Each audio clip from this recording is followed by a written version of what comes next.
What's going on YouTube? Anthony Johnson here today, founder of the 21 Convention, CEO of 21 Studios, here with another episode of the Redman Group, broadcasting live from Washington, D.C., MAGA HQ. Today on the show, we have a pretty standard fare crew, plus a new special guest, George Bruno. So going through the line, we have Rolo Tomasi from The Rational Mail, Ryan Stone from Married Red Pill, Donovan Sharp from The Sharp Reality, and Carl from Black Label Logic. And then new to the show, like I mentioned, George Bruno, who I actually just got a haircut from the other day up in Philadelphia. He's also an alumni speaker of the 21 Convention and has a channel on YouTube at Gray Bailey that's pretty big. I think it's got 60,000 something subscribers now. Gentlemen, welcome 65. To the show. Hey, 65. Yeah, Fuck. I'll take. Yeah. Nice. Fuck yeah. I'll take everyone I can get. Hell yeah. Right. So guys, I'm in DC. That's new for me. I'm here with mostly on a personal trip that's turned into a little bit of business too. Let's kind of go through what you guys have going on. What's new in life and work? Rolo? Oh, geez. Okay, you can start with me. Well, still working on the book. Still working on the book. I have to get that out of the way. Yes, I'm still working on book 4. I'm really kind of getting in, like digging into it in earnest now, I guess. So been working on that. I have a lot of people that are helping me out with it too, and I just want to say, hey, thank you for all of that.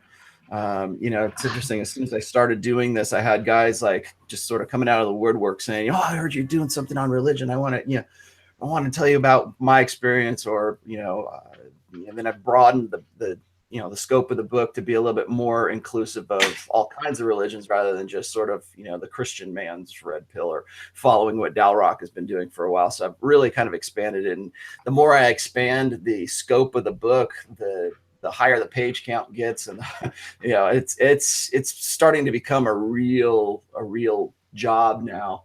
It's summertime here in Tahoe or close to Tahoe. As people don't know, I live pretty close to Lake Tahoe. Donovan knows where I live. Yeah. He used to be up there, up where I'm at.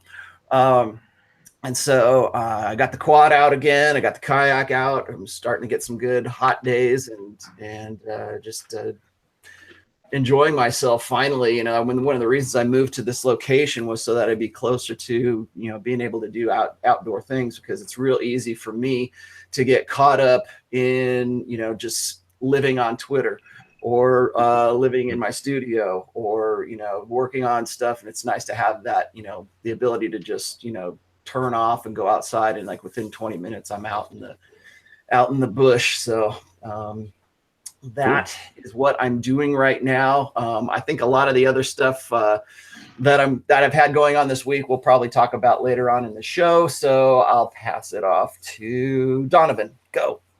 Yeah, things are pretty status quo. Well, actually, no, they're not status quo anymore. I now take phone calls live on air. Yes. And which is great. I probably get 1 or 2 phone calls because I don't really have that big an audience now, obviously, because I stream live to my website, donovansharp.com, which, by the way, is the only place to get my content now. But what I'm going to start doing is I'm going to start the simulcast megacast thing. I've still got a YouTube channel that so what I'm going to do is I'm going to start simulcasting to you, and I'm not going to expect anything from YouTube, just pretty much to get the word out. But I'm going to start simulcasting to YouTube, Twitter, Facebook. Does anyone hear that static? Hang on a second. Is that from? Does anyone know that's coming from? It's gone now. I don't know where that's. I think. All right, it's gone now. We're good. Okay, we good? Nope, it's coming from your end, Donovan. Say something again. Okay, yeah, there we go. Is Whoa, that better? Shit. Unless it's just my end, I hear it from Donovan only. Does everyone else hear that? I hear it too. Check 1 2 3. Testing 1 2 3. I think it's on Donovan's side. Yeah, it probably is. It probably is. Yeah, you got something going on there, Donovan. Yeah, I just muted. I'll mute myself. Yeah, I'll mute myself and get this worked out. Yep, sweet. Carl, what do you got going on, buddy? Well, I put out 3 new essays on 3 very different topics. There was the one I did this week on suicide and why people decide to shoot themselves, and why men are much better at doing that than women.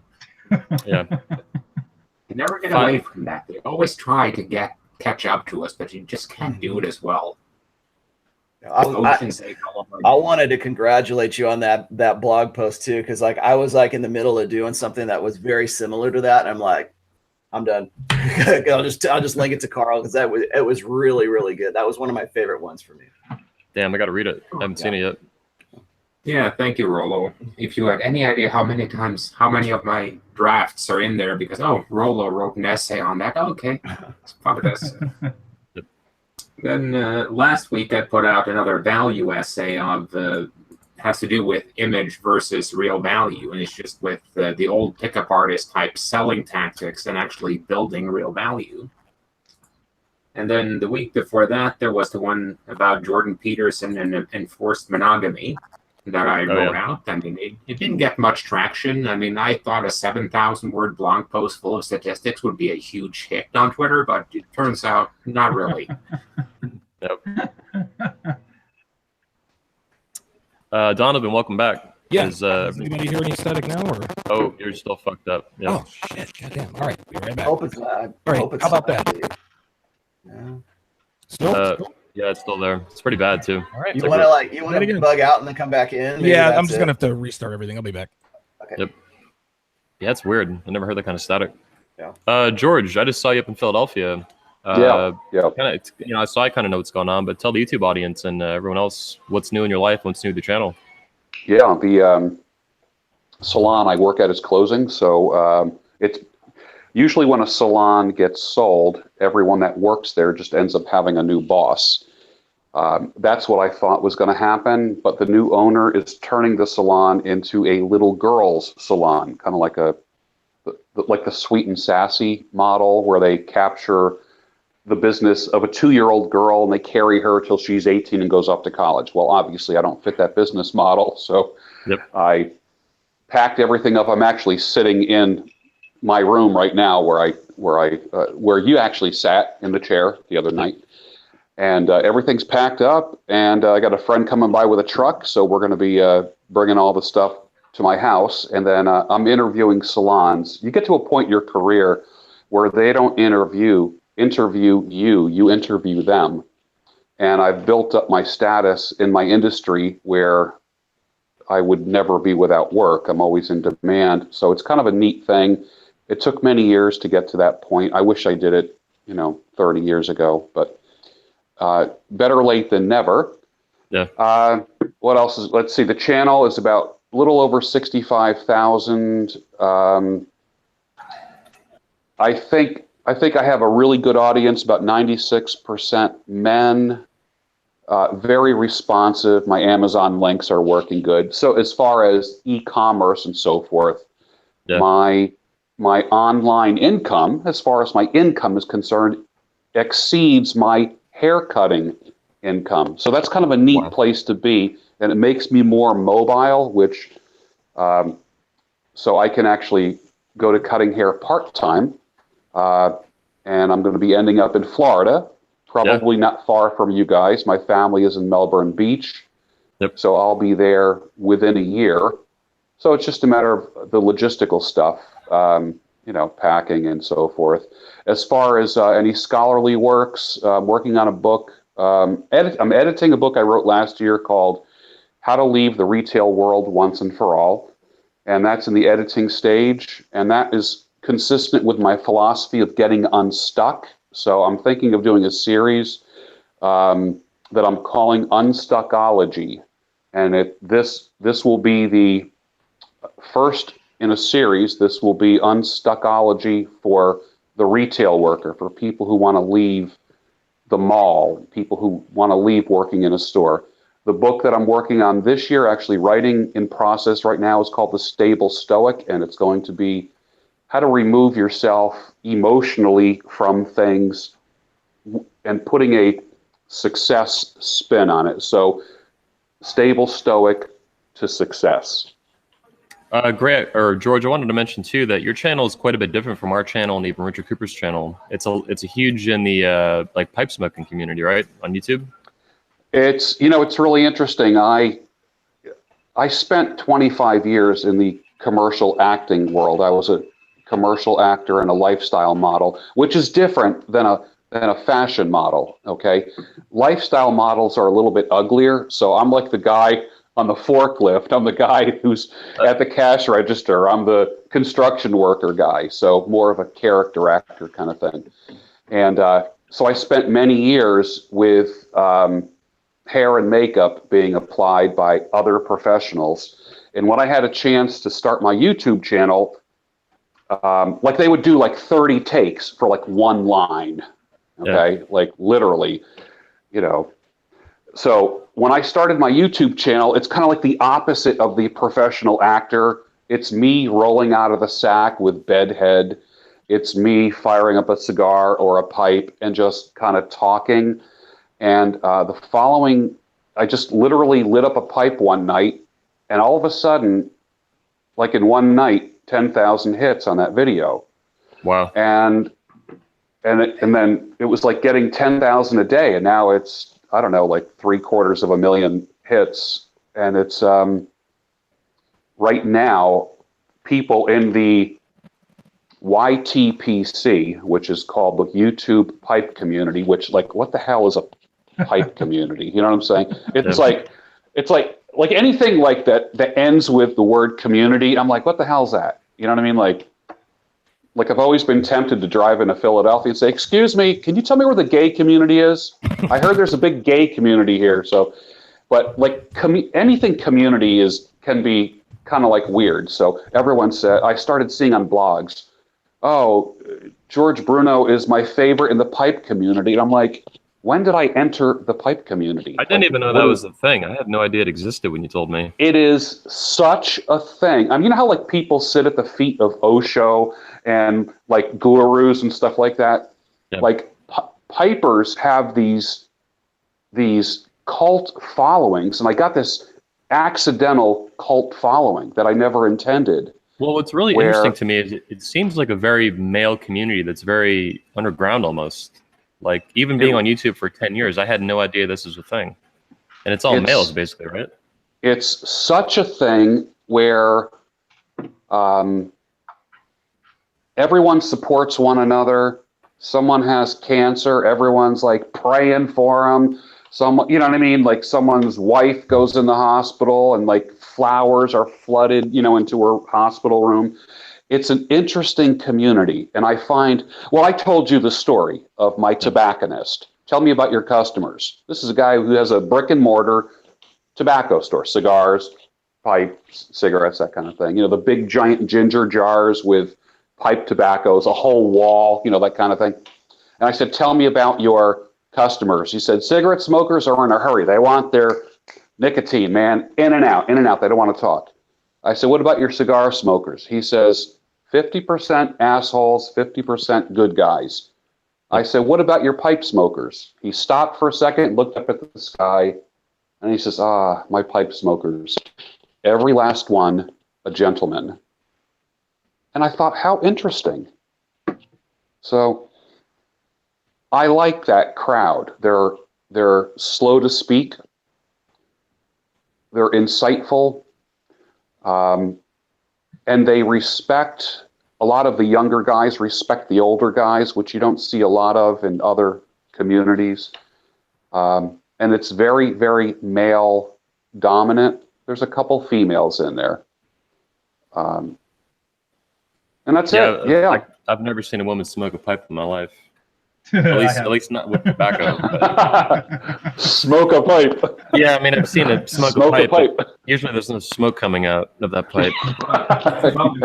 Ryan, what do you got going on, man? Just cut out the talk of George just did about pipe smoking. That would make a great trailer for gay porn.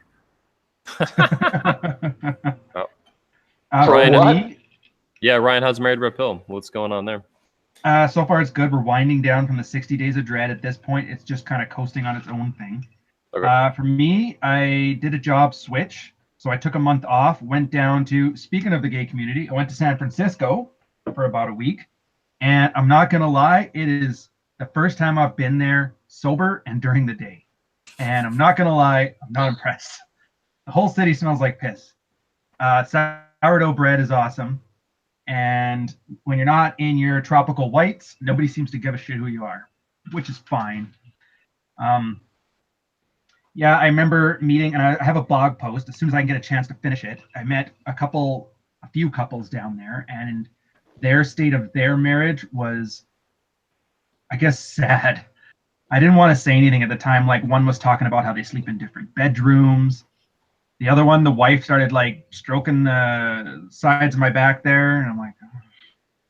Yeah, it was just it's a very surreal experience, and it kind of doubled down on the sad state of marriage for a lot of guys out there. So I understand.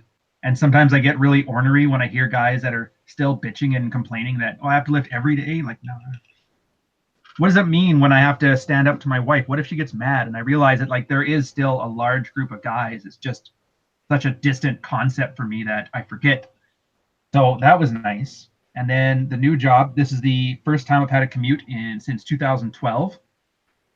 First day was a bit of a anxiety attack on that one, so I got to thank Carl on that because he kind of walked me through. It's like, relax, man, it's just temporary. Just because you haven't been in a car in traffic in 7 years, so that's good. They gave me enough money though. I figured I'd give it a good college try. So, and then beyond that, working on my voice acting. I was actually for the past month now, I've been following Bruno's stuff. I'm actually kind of curious what this Philadelphia accent sounds like. That apparently is the worst one ever because I don't know how it can beat a prairie boy twang, but I'll have to see that later. And then beyond that, it's just plugging through, getting accustomed to my new role, and finding out where I want to put this new chunk of money they offered. Now, Ryan, I wanted to ask too. You and George met at the convention. So did George and Rolo. Did you get to spend some time with George, or was it just kind of in passing? Not as much as I would have liked. I'm not going to lie. The first couple days, I had a bit of a deer in the headlights feel to it. So I think we met and talked just briefly, same as like Richard Cooper. I didn't get more. Oh, granted, I got more time with either of them than I did with Rolo. He was about 15 seconds throughout the week. I think I sought out every speaker after they spoke. I just kind of worked my way through the crowd and introduced myself and told everyone, great job. And I think that's what I did with you. I kind of came up to you and pleasantry. So I'm looking forward now at this time that I kind of know how things are going to be a little more on the social side and a little less on the remembering the lines of the speech side. So that'll be nice. Yeah. Although it's better. My introduction with Goldman, I met him when I was taking a piss. He just starts pissing beside me and I saw the hat and I'm like, oh, you must be Goldman. Right on, man. And I'm like, oh, fair enough. Nice. Let's move on to today's first topic, the Anthony Bourdain suicide.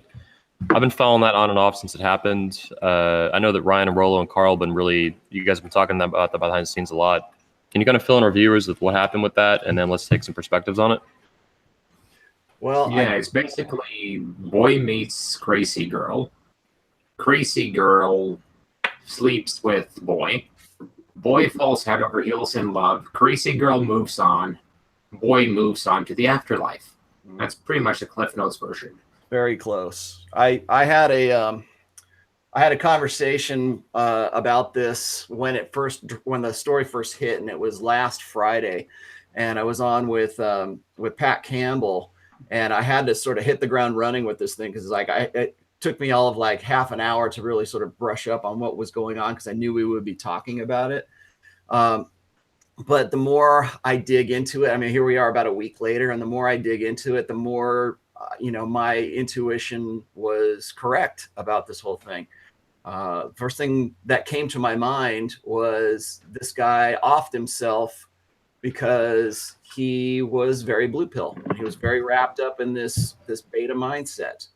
And he, everybody thought of him as this super bad boy kind of alpha. I mean, I knew who Anthony Bourdain was before all of this happened, but he wasn't somebody who I was like following or I was, my life was in any way influenced by.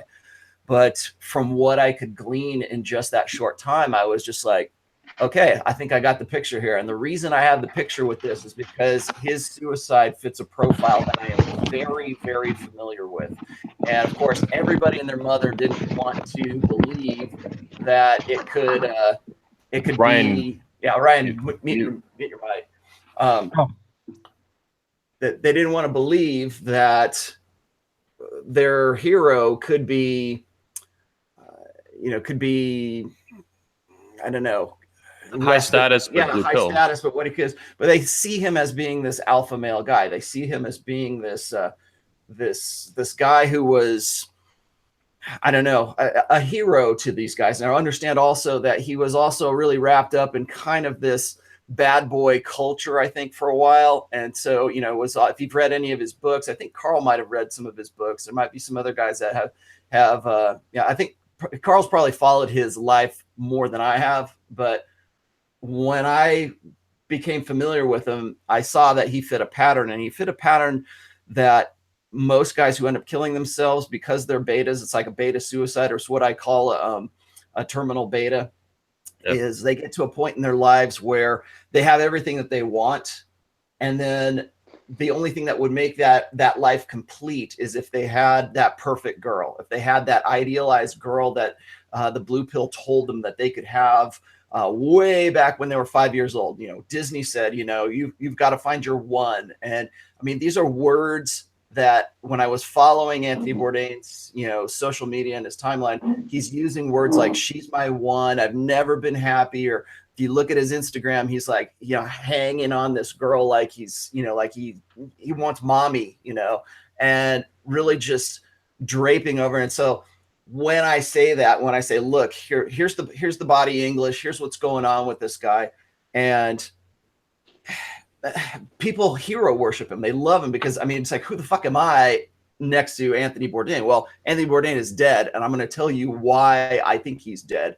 And sure enough, like I said, there's a profile, and sure enough, all of the what I would anticipate or I would predict would be the progression from where he went to, you know, hanging himself, pretty much follows. If anybody is unfamiliar with this, Anthony Bourdain got into a relationship with Asia Argento.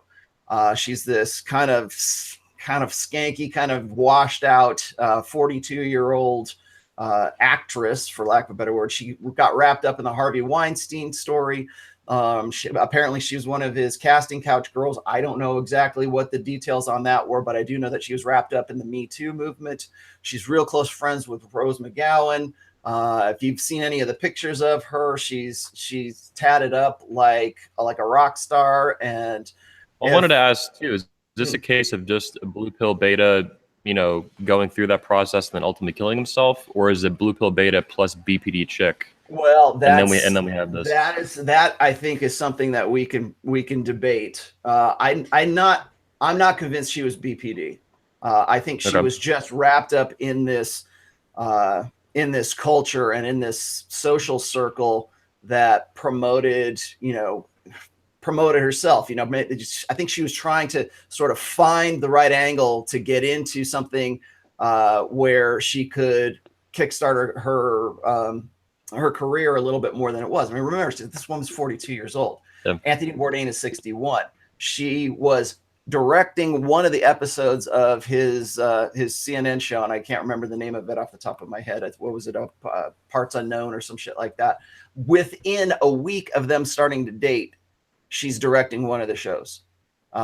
So that shows you kind of like how wrapped up this guy was in his ideals that he was going to find this perfect chick. Like he was going to complete his life by this.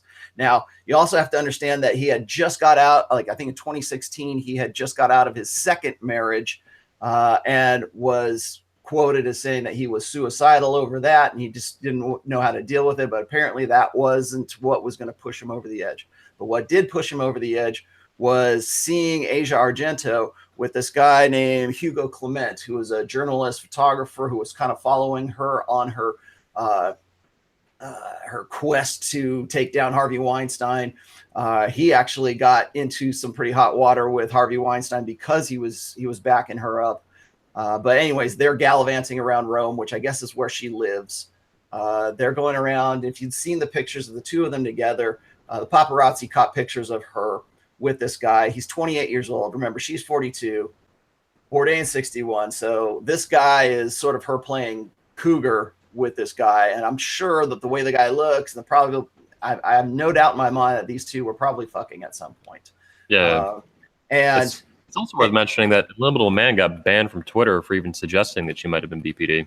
Right. And then And when I saw that, I kind of had to back up a little bit from getting too wrapped up in it. But then I'm going on Pat Campbell's show. I went on. He was covering for the Schnitt Show live on Wednesday, and then just yesterday we talked about it again, sort of a catching up to where we were at. Asia Argento actually went up to the guy who was taking the pictures and said, "Hey, can you not put those pictures out?" Because and she's not saying why, but she's saying, please don't put those out. And now the guy is saying he regretted, making those pictures public. And so you've got this where she understands that she knows that if those pictures get back to Anthony Bourdain, bad things are going to happen. At the very least, she's not going to be directing, Parts Unknown anymore. Maybe they break up, but at the very worst, maybe he kills himself. Maybe he hangs himself. And so, anyways, that's sort of the quick version of it. There's a lot more that's going on. Like Rose McGowan is trying to cover for her right now. We'll talk about that later on when we talk about the Sisterhood Uber Alice. She's really trying to cover for her to make it seem, to put out the idea that she's not responsible for Anthony Bourdain's death. And why? Because Anthony Bourdain was very much loved, especially by his CNN family and by a lot of people. Okay. Wow. Very, very, very strong personality. So what is Rose McGowan going to do? She doesn't, Asia Argento can't say this. So she's got to get her best friend, Rose McGowan, to come out there and say, basically come out with an open letter. And she's been interviewed by the Irish Times or some shit like that, that she basically throwing out this story that it's not really her fault, or they had an open relationship. And I'm like, they had an open relationship, then why would she go up to the photographer and say, please don't publish those pictures? Exactly. I don't believe that for a second. And people want to say, well, Anthony Bourdain, he was on Chantix. He was on a cessation of smoking drug that makes you suicidal. Okay, I could even take that. But the thing is the catalyst that pushed him over the edge was seeing Asia Argento and with Hugo Clement. And I'm sure at that point, he's just like, fuck it, I can't win. He has everything in his life going really well for him. He's even saying this is the best. Prior to all this, like 3 days prior to this shit, he's saying, I've never been happier in my life. She completes me. All this. There you go. And all of his close friends were saying he is over-invested in her. He is like this puppy love, or he's like love struck by Asia Argento, and it's all there. But no one wants to believe that. No one wants to, they want to say, well, he was depressed. We need to talk about depression medicine. We need to talk about these drugs like Chantix. We need to deal with more clinical depression, and anything that they could possibly come up with that would steer public sentiment or steer that popular awareness away from the fact that she was the catalyst here. Now, is it on him? Yeah, it's on him. He went and killed himself, but they don't want to say that. They want to say he died by suicide. They don't want to say, no longer is it about committing suicide and having a personal responsibility for your own death. Now they say he died by suicide, as if like it was an accident, or like he woke up one morning and, oh, there's suicide. Oh, time to die. Okay, let's go. Nothing I can do about it. They're externalizing it, basically. Yeah, pretty much. So anyways, that's kind of the story in a nutshell right now. I have my take on it, but I'll let you guys go out. I've been talking about this for over a week right now. All right, is my sound still terrible, or are we good? Right, you're good now. It's perfect. Oh, finally. Okay. By the way, just before we start, do you still have the phone numbers live? I've still got the I've got the I think it has something to do with my sound mixer. My sound mixer is temperamental. I think it's because I'm not a sound expert. Every once in a while I'll get the buzz, I restart everything, but when we start taking phone calls, the buzz probably won't come back, but I'll keep it there until, of course, we start getting phone calls. And if it goes haywire, then we can always just clip it. It's no big deal. Do you have a board there? Do you have like a multi-channel board? I do. I've got it's just a simple little two channel mixer, and because I reroute everything through my computer. And by the way, we actually have a phone call that is anonymous. So if you guys I still sound good? We're not ready to take those yet. Okay. Let's progress with this a little bit more. Gotcha. Okay, very good. Well then, all right. Well then, I'll just tell them to hold. Yeah, let's get Carl. Carl, you have some more to add in after Rolo here? Yeah. Carl had a great article on this. Yeah, I wrote this story on Bourdain, and I read his book. It was actually one of my favorite books ever. Kitchen Confidential: Adventures in the Culinary Underbelly, that goes through kind of his entire growing up in the culinary industry. And it's actually one of the things that made me get into cooking in the first place it's over 15 years ago now. And what was with Bourdain is he had this bad boy persona his whole way through life. He was on heroin. He banned Billy Joel from every kitchen he was ever the head chef in because he wasn't a big fan of his music. There was always the Ramones and punk rock in the kitchens, and he had that bad boy persona. But what you see with him is he's on an upward going scale because he quits heroin, he gets better jobs in the industry, he writes his book, he becomes famous, he starts being on shows, he gets his own show. But his personal life is kind of a train wreck because he keeps falling for women, and then when they leave he goes haywire and he's depressive and he thinks of suicide, etc. And what I think the problem is he's been given this map where if he does A, B, C, and D, then he'll get the perfect blue pill outcome. And when he doesn't, that sends him into a spiral, and he blames himself for not being able to execute the map he thinks will always work. But if you're trying to get from Montreal to, I don't know, South Dakota with a map of Africa, you're not really going to make much headway.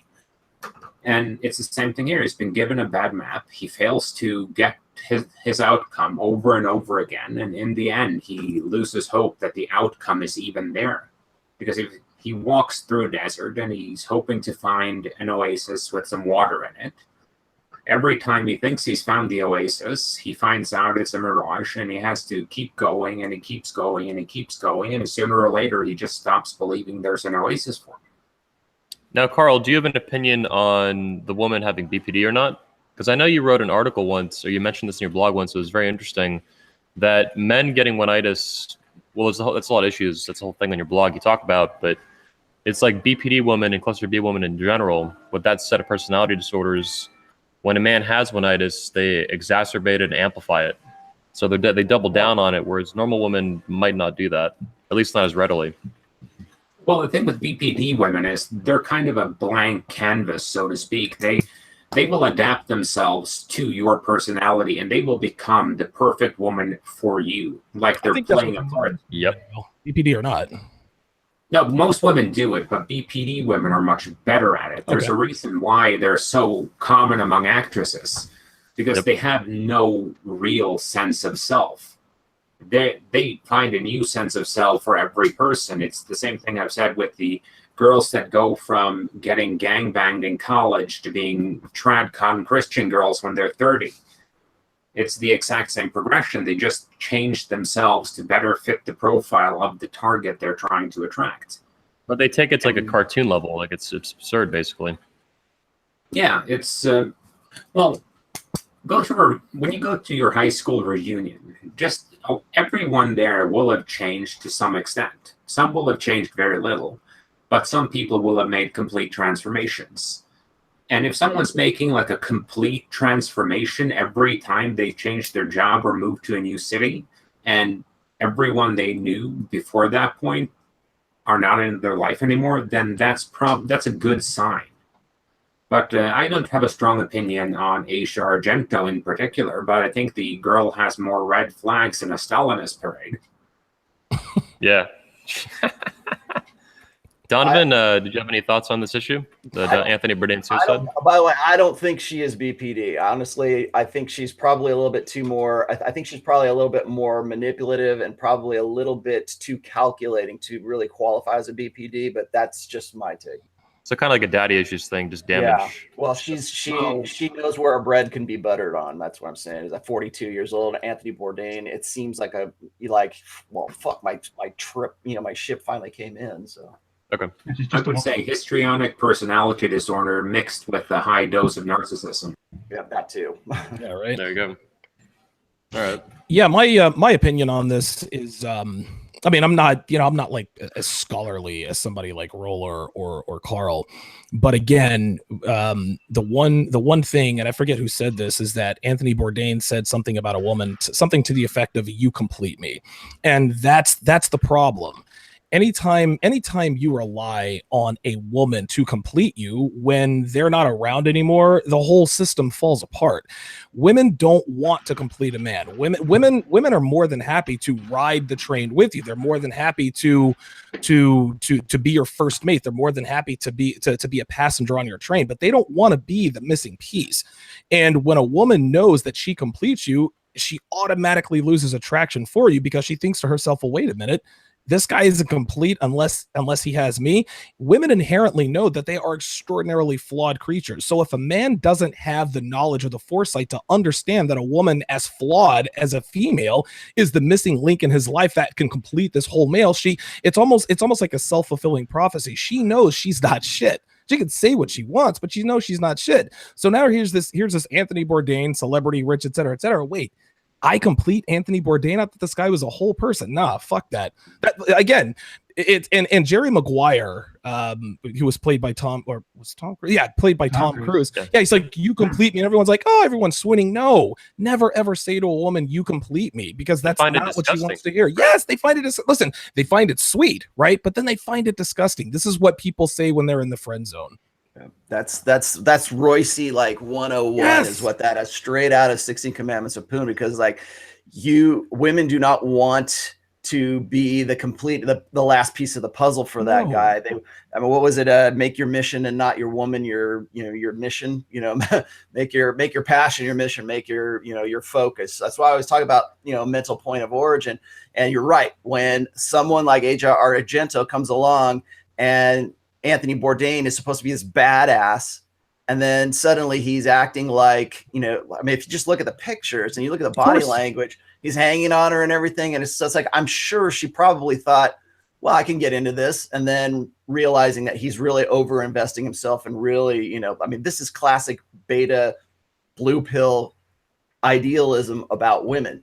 And he never was able to in all his years. And from what, I was reading from Carl's article, in all these years, he never really made that transition. He never unplugged. And this is what happens when guys don't unplug. They become suicidal.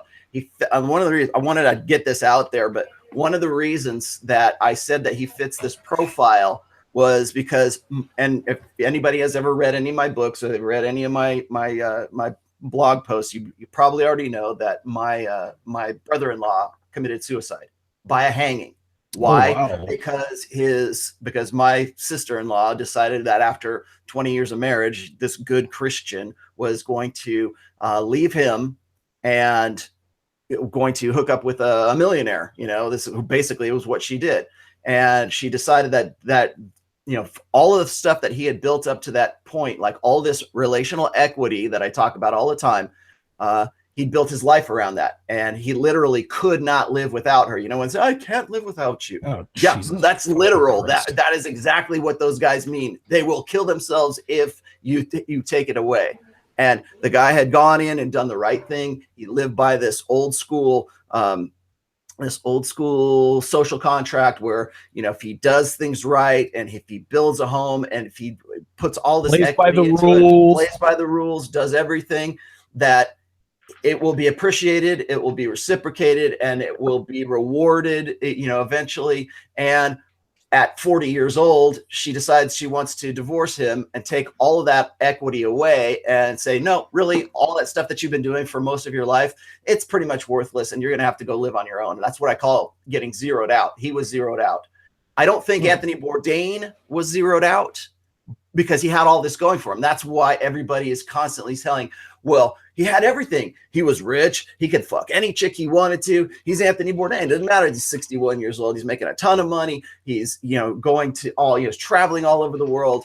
Why on earth would this guy kill himself? Why? Because he is trapped in this blue pill mindset. And if you take that away, if you take his one-itis, his soulmate away from him, all that stuff that you think like anybody would want is meaningless to him, because that idealism is all that matters, because you're basically taking away his will to live. And I think also, just really quickly here, Donovan, I think one of the things that you were saying is that how women want a guy to just get it. And I've written about, if anybody's read my stuff, you already understand, they want a guy who just understands this shit. and understands it naturally and doesn't have to be told, here's how you be a man. They want you to understand masculinity. They want you to be your own self-interested mental point of origin. They're expecting that. And then when that doesn't come, especially for a man who's mature and has all this shit going for him, and the guy like defaults back to his kind of blue pill mindset, yeah, I can understand why that would be pretty, you know, upsetting. Or, you know, it's like you're selling one thing and you're getting another. And, you know, she's probably was expecting this guy to be this badass. And he turns out to be this mama's boy, you know, and she's the mama. Well, to clarify too, if a man doesn't get it naturally, it's basically implausible that a man will get it any other way, right? Well, unless he seeks it out, unless he looks it out. You know, that's the first thing I ask guys is like when no. I mean, he can, but from her perspective, it just doesn't make sense. That's why he has to get it. Yeah, well, he has to understand, especially she's 42 and he's 61. She's expecting him to get it. I mean, I talk about this in Amuse Mastery. Old enough, he should just know. Women expect you to have a certain degree of competency and mastery, particularly at different times in your life. Like if I'm looking at George Bruno right now, I expect him to have some knowledge. You know, I expect him to have some.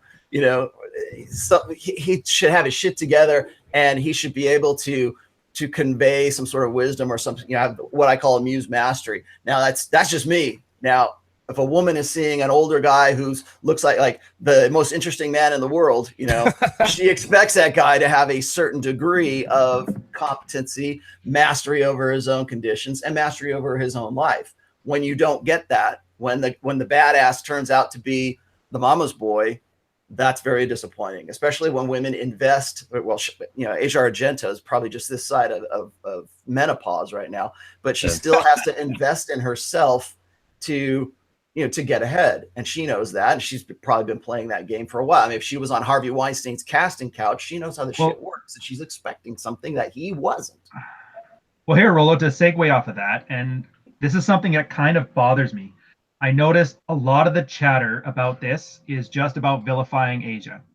I'm going to put this all on Anthony, because this is what the viewers need for their value. What the fuck did you think she was going to do? Right.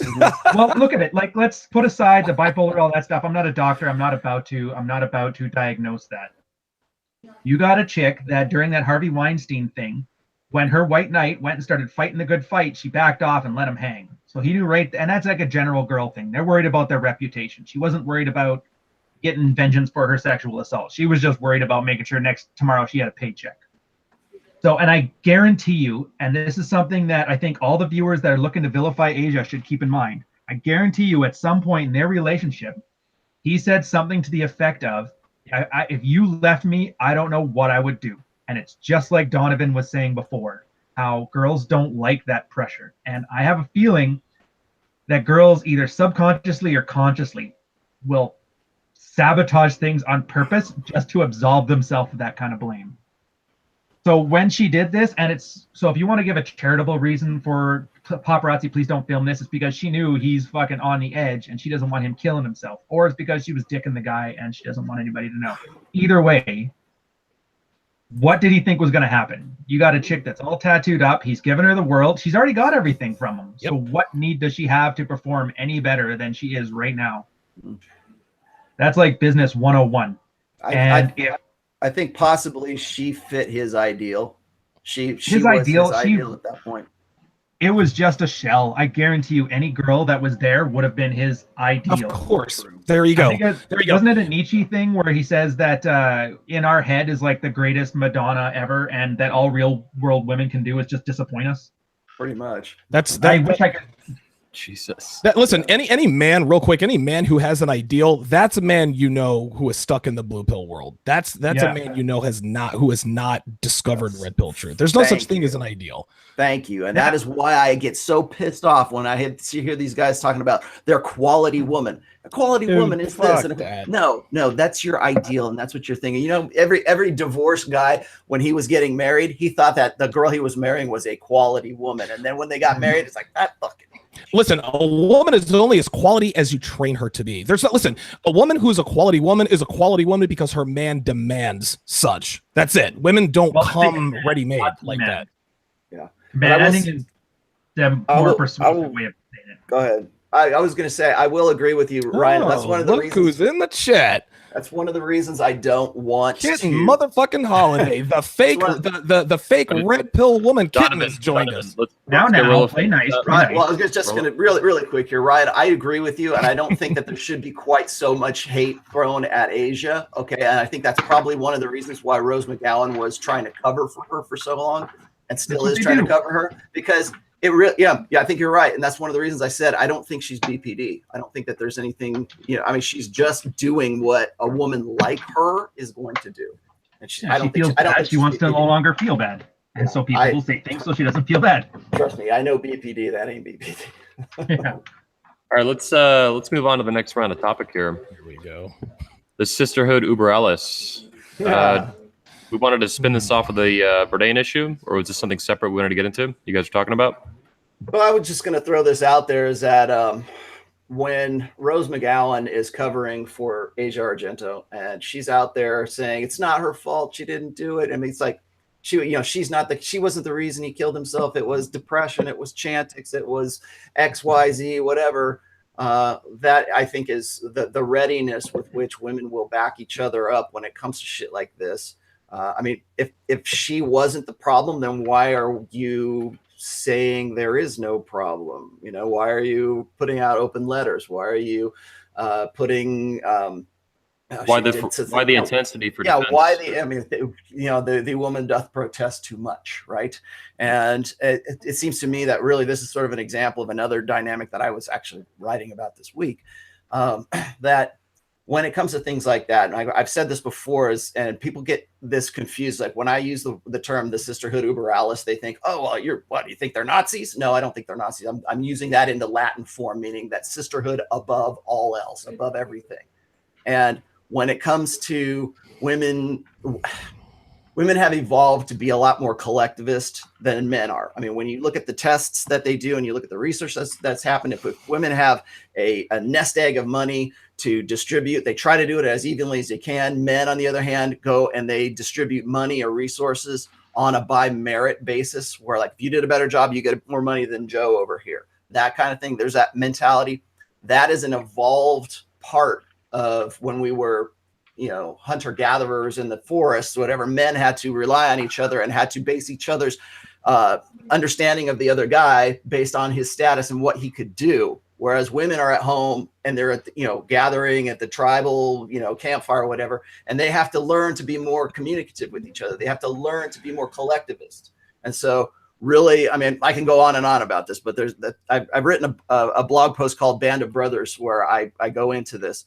But women tend to be more collectivist, men tend to be more individualists, and they base things on merit. Women are much more, so for lack of a better term, socialist. They have their psyches lean towards socialism. And so what I'm saying is, like, I've said this before, is like the sisterhood is above, it's at a state that is above conviction. It's above religion. It's above political ideology. It's above all of this shit. That's why when I see these chicks on the men's rights movement, for whatever reason, they've decided that they want to ally with feminists to get their message out.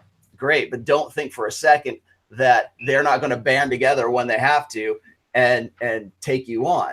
I've always said this. I say, if you put Rachel Maddow and you put Gretchen Carlsen on the same TV show and you ask them to discuss politics, they'll fight like cats and dogs. But if you put them both on the same show, and then Rolo Tomasi rocks in there and he starts talking about red pill stuff. Oh yeah, they'll team up on you. They band together and they go, "Who's good? Well, it's us girls. Who cares?" And they don't care about liberal or conservative or any of this other stuff. It's the sisterhood, and really, I think that goes back to this collectivist evolution that women have evolved into their mental firmware, and then also into understanding how like women collect together in peer clutches. And the worst thing in the world is for a woman to be thrown out of that or to be ostracized from that peer clutch. But that is their collective unit. Whereas men, it's not that we don't put teams together, we do, but we base our understanding and our value system, our dominance hierarchy is based on merit, and it's based on what you can do.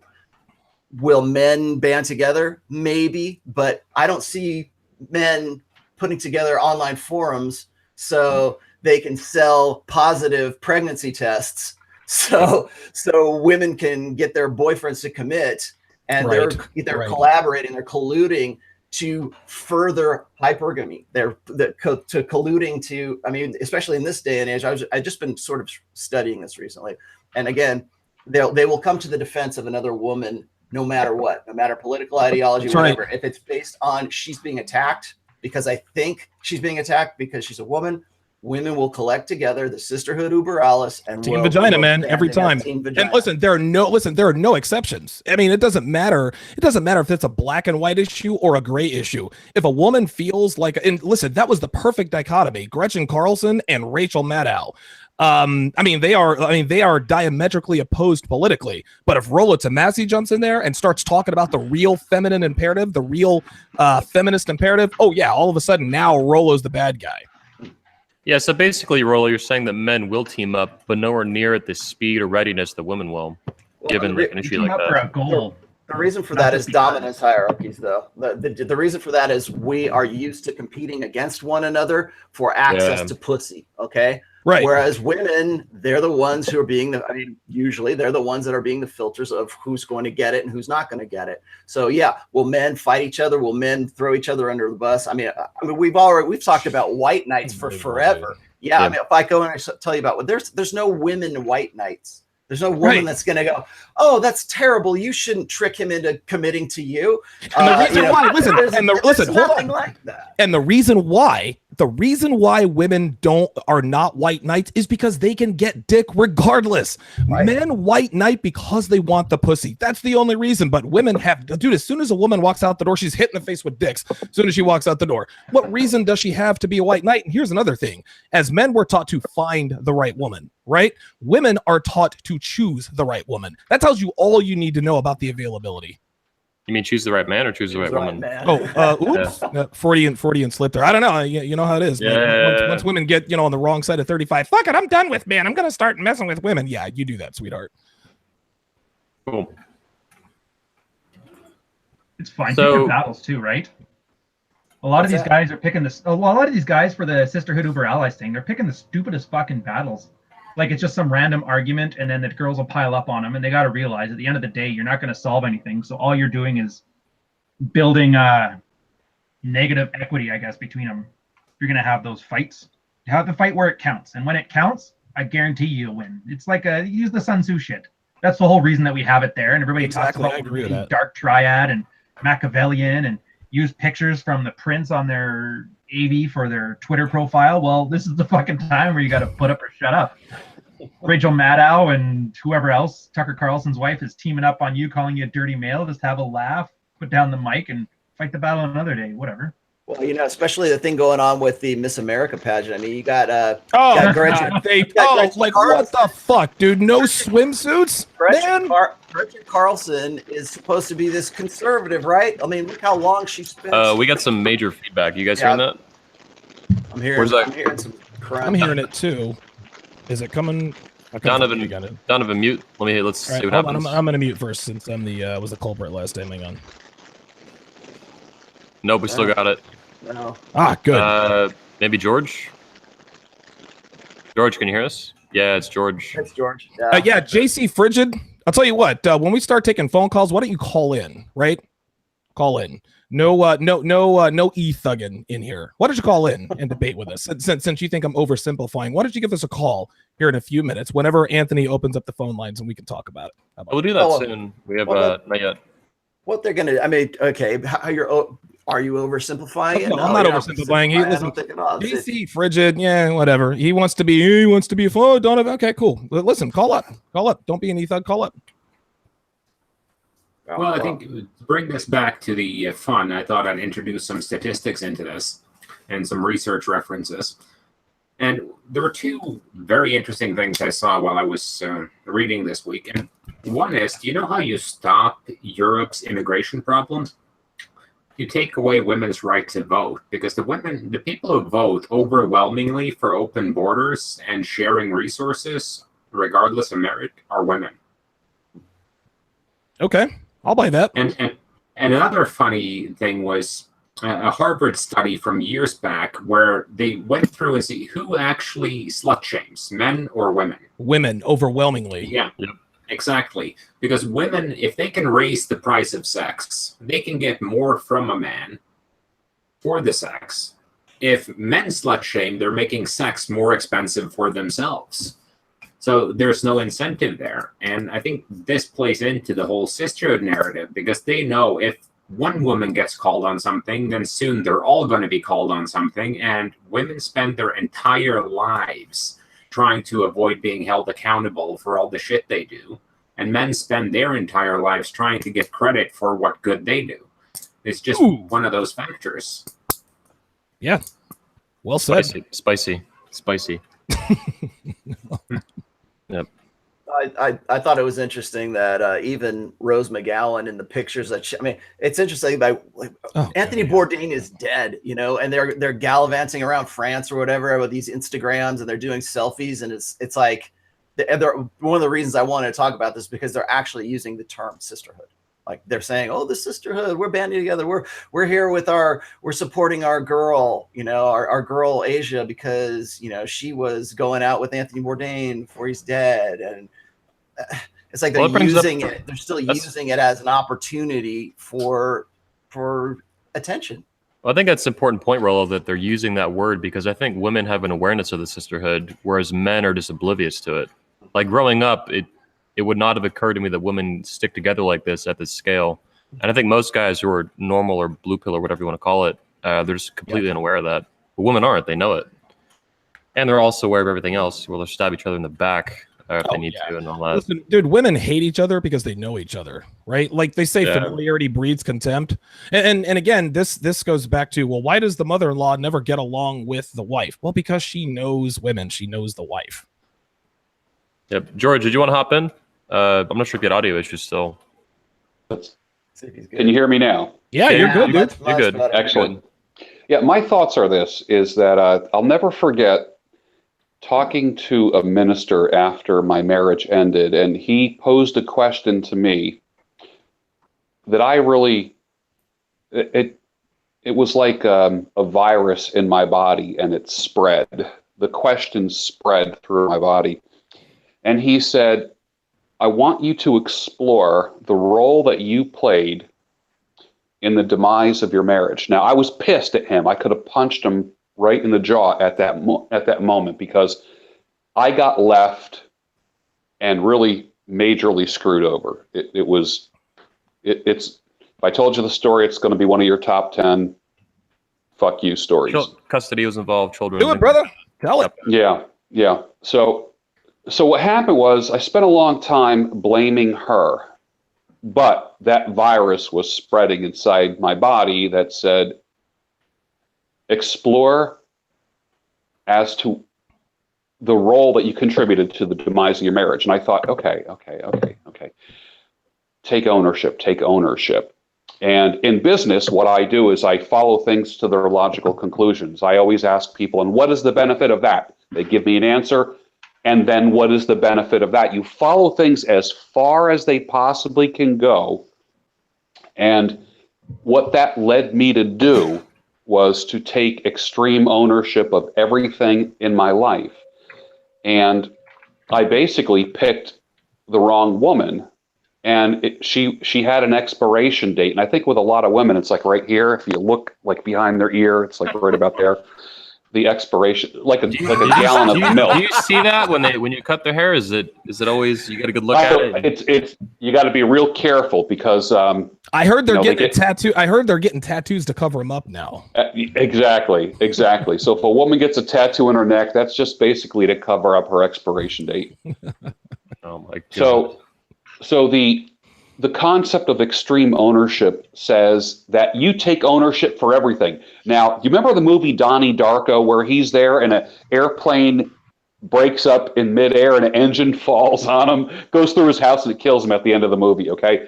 Now, how can you take ownership for something as spurious as that, okay? I challenge every man to take full responsibility, even the ones who obviously did not play a role in it. When you adopt the attitude of extreme ownership, you will find And I searched for 10 years. I've been divorced for 15. I searched for 10 years and could not understand why my marriage ended. I had no answers, which taught me to be comfortable with uncertainty, that it made me tougher in life.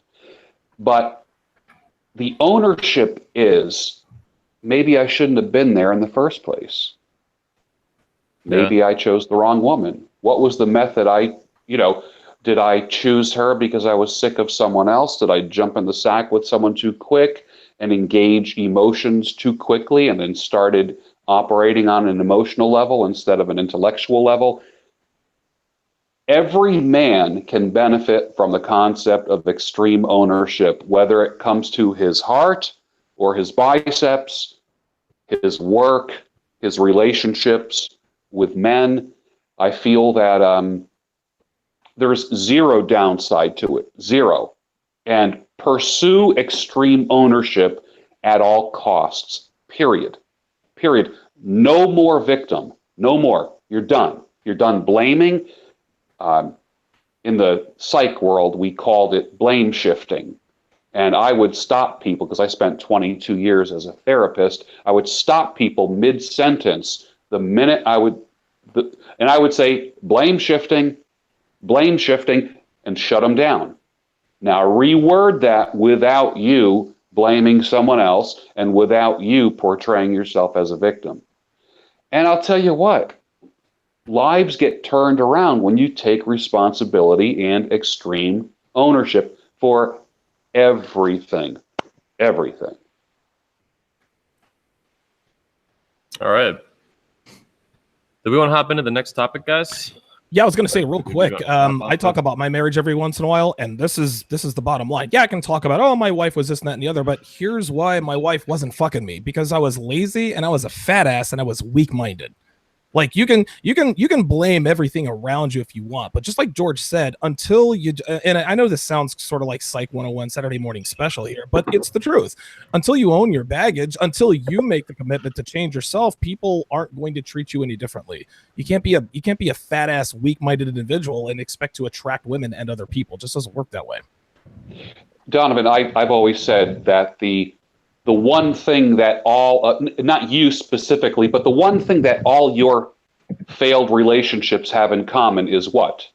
You. You are the common denominator. Absolutely. I am the common denominator. So I had to change the what I would say the nectar in order to attract a different type of bird.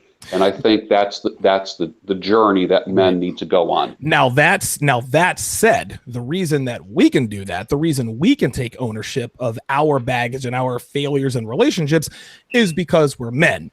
And if you expect a woman to ever say to herself or anyone else, you know what? The reason why our relationship was fucked up is because I got involved in some fucked up shit. I was a bad girlfriend. I was a bad wife. Said no woman ever. I've never, ever, ever in my life. And again, this is a lot of men too. But as far as red pill women are concerned, I don't care what color pill you are. I've never heard a woman say, you know what?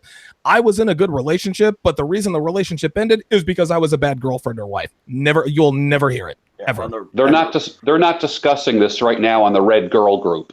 No, there is no red girl. There is no red girl. You know what they're discussing in the red girl group? Do you know what they're discussing in the red girl group is which three guys from the fucking red pill from the red man group they want them to run a train on. That's what they're talking about. Right. How does a girl run a train? Hey, I was going to say, guys run the train. I don't know. Donovan, just real quick, what you're touching on is why I say that women evolved into having a mental firmware that predisposes them to solipsism.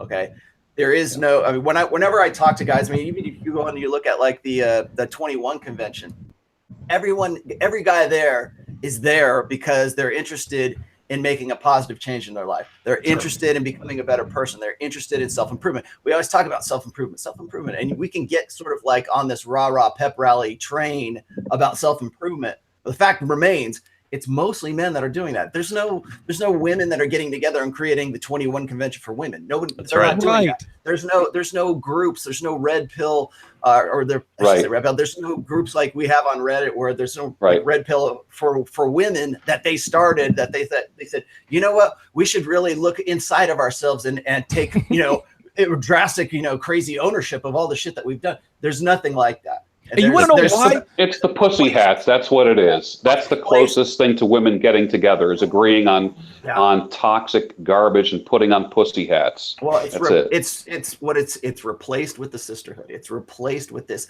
network. I mean, they always say like when a couple divorces, the guy is like left completely alone, and the woman has like this huge network of social support and girlfriends, and goes on. I mean, especially now in the age of social media, she goes on, and everybody's like, "It's okay, girl. No, you didn't do anything wrong. Fuck him. You don't have to. Let's go out and have a divorce party. Let's go drink some box wine." You want to know why there's no such thing as women self-improvement groups? Is because women don't have to improve. Women can be as insufferable as humanly possible, and they still get the world. Men, we can't do that. Like we don't have the and that's fine. I don't want that luxury. Again, embrace the burden of masculine embrace the burden of performance. That's the masculine conundrum. But women don't have to. Women aren't improving because they don't have to. Because not enough men are holding them accountable. Not enough men are demanding that from women. Hey guys, let's shift in and taking live questions. Donovan, let's get it on. I'm turning it on here. Hopefully we don't. I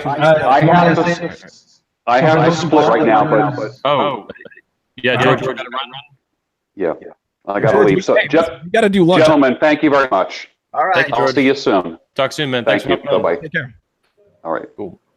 So everyone else watching live on YouTube, if you check the live chat on YouTube, you will see the phone number.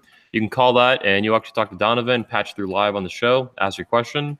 For those of you who can't see the chat, the number is +1 if you're outside the United States, and then the area code's 914-205-5356. Again, that's 914-205-5356. You can call that in, and we'll take you on the air. Yeah, I've actually got a caller now. I'm going ahead and bring him in. I'm glad we had George on. That was good. I wish we had him longer, but that was good. Yeah. Okay, guys. Okay, caller. You're on the air. You're on the air. Are we gonna get that echo? No. Oh. We know it works because my girlfriend called in and it was fine, but. Yeah, we tested it a little while ago. Yeah, we tested it, and it's all good. But I guess whoever this 111 is just a crank caller. All right. Well, fucker. Fuck you. I know, man. We give you this wonderful access. We give you this chance to actually talk Somebody shit actually just live. made a comment here about women's. Is Why Not says, well, self-help books are quite popular with chicks, Donovan. Well, check this out. Listen. There are no dating gurus for women, right? Men go to boot camps and how to be attractive. Check this out. If women want to know how to date smarter and this and that and the other, dude, here's a cookbook and a treadmill. That'll be $19.95. You're welcome. That's all you need to cook. I will add something to that. I have a girl from New York who I keep in touch with who kind of fills me in with a lot of stuff from like the Blue Pill, what they're doing. And I guess in New York, they do have this. And it's literally, like you said, just like, stop being so unpleasant and let the guy do his thing and be feminine, lose some weight. And apparently those coaches are raking in cash. Of course they are. So we had a commenter just point out that one of our alumni speakers, actually, Matthew Hussey, is a dating coach for women. And he is very popular. His YouTube channel has, I think, like 800,000 subscribers or something like that. Oh, wow. Yeah, he used to coach men as well and do like business coaching, but he does like, I think, 90% coaching for women now. And women love it. They eat it up. You guys, now that's the whole fucking thing we can get into. You guys can look at it on YouTube. There's tons of videos. Yeah, we talked about that on Rich's show once. So we're talking about the guys who, the guys who go purple pill, but then they kind of go full blue pill, but more towards women. Like if you go and you look at like who is it? Evan Mark Katz is a great example. If you go and you look at his blog demographics, you can look at his Alexa scores. It's like his entire audience is nothing but women. Did I get somebody? Oh, shit! Hang on. All right, we're gonna try to bring a caller on. Area code 1111. I guess it's private. Okay, come on. All right, you're on the air with the Redman Group. Hey, how's it going? Can you hear me this time? Yes, we can hear you. Nice, cool. Hey, this is Jonathan from Modern Life Dating. Rolo told me to call in today, so I just wanted to say what's up. And Thanks for calling in. Yeah. Thanks, brother. Yeah, thanks for letting us know this works. Are you in the United States? I think you were in Japan last time I talked to you. yeah, I'm in Tokyo. I'm making America great again over here. Adam. Fuck yeah. Fuck yeah. Good time. Dude, running through those Asian bitches. I just wanted to. Yeah, I just after I lived over here in Hawaii for 3 years, and then I went back to the States. I left the States in 2012, and then I went back in 2016, and then I just couldn't believe how bad everything got in that course of 4 years. Like from 2012 to 2016, like I was meeting 19-year-old girls who were like 200 pounds and just stuff that was out of control. Hell, man. I couldn't believe it. That's in Orlando, Florida. That's where I was staying. But I just wanted to bring up something real quick. I wanted to let everybody know that I think that this movement is growing and it's kind of spreading and it's becoming more of like a truth movement. If you focus right now, there's a huge group of online people who are really pissed off with what happened with The Last Jedi, the Star Wars movie. Yep. Emasculated Luke, and how the whole movie was basically shitting on men. And there's been a huge backlash and a huge financial backlash. And on top of that, Disney's taking it.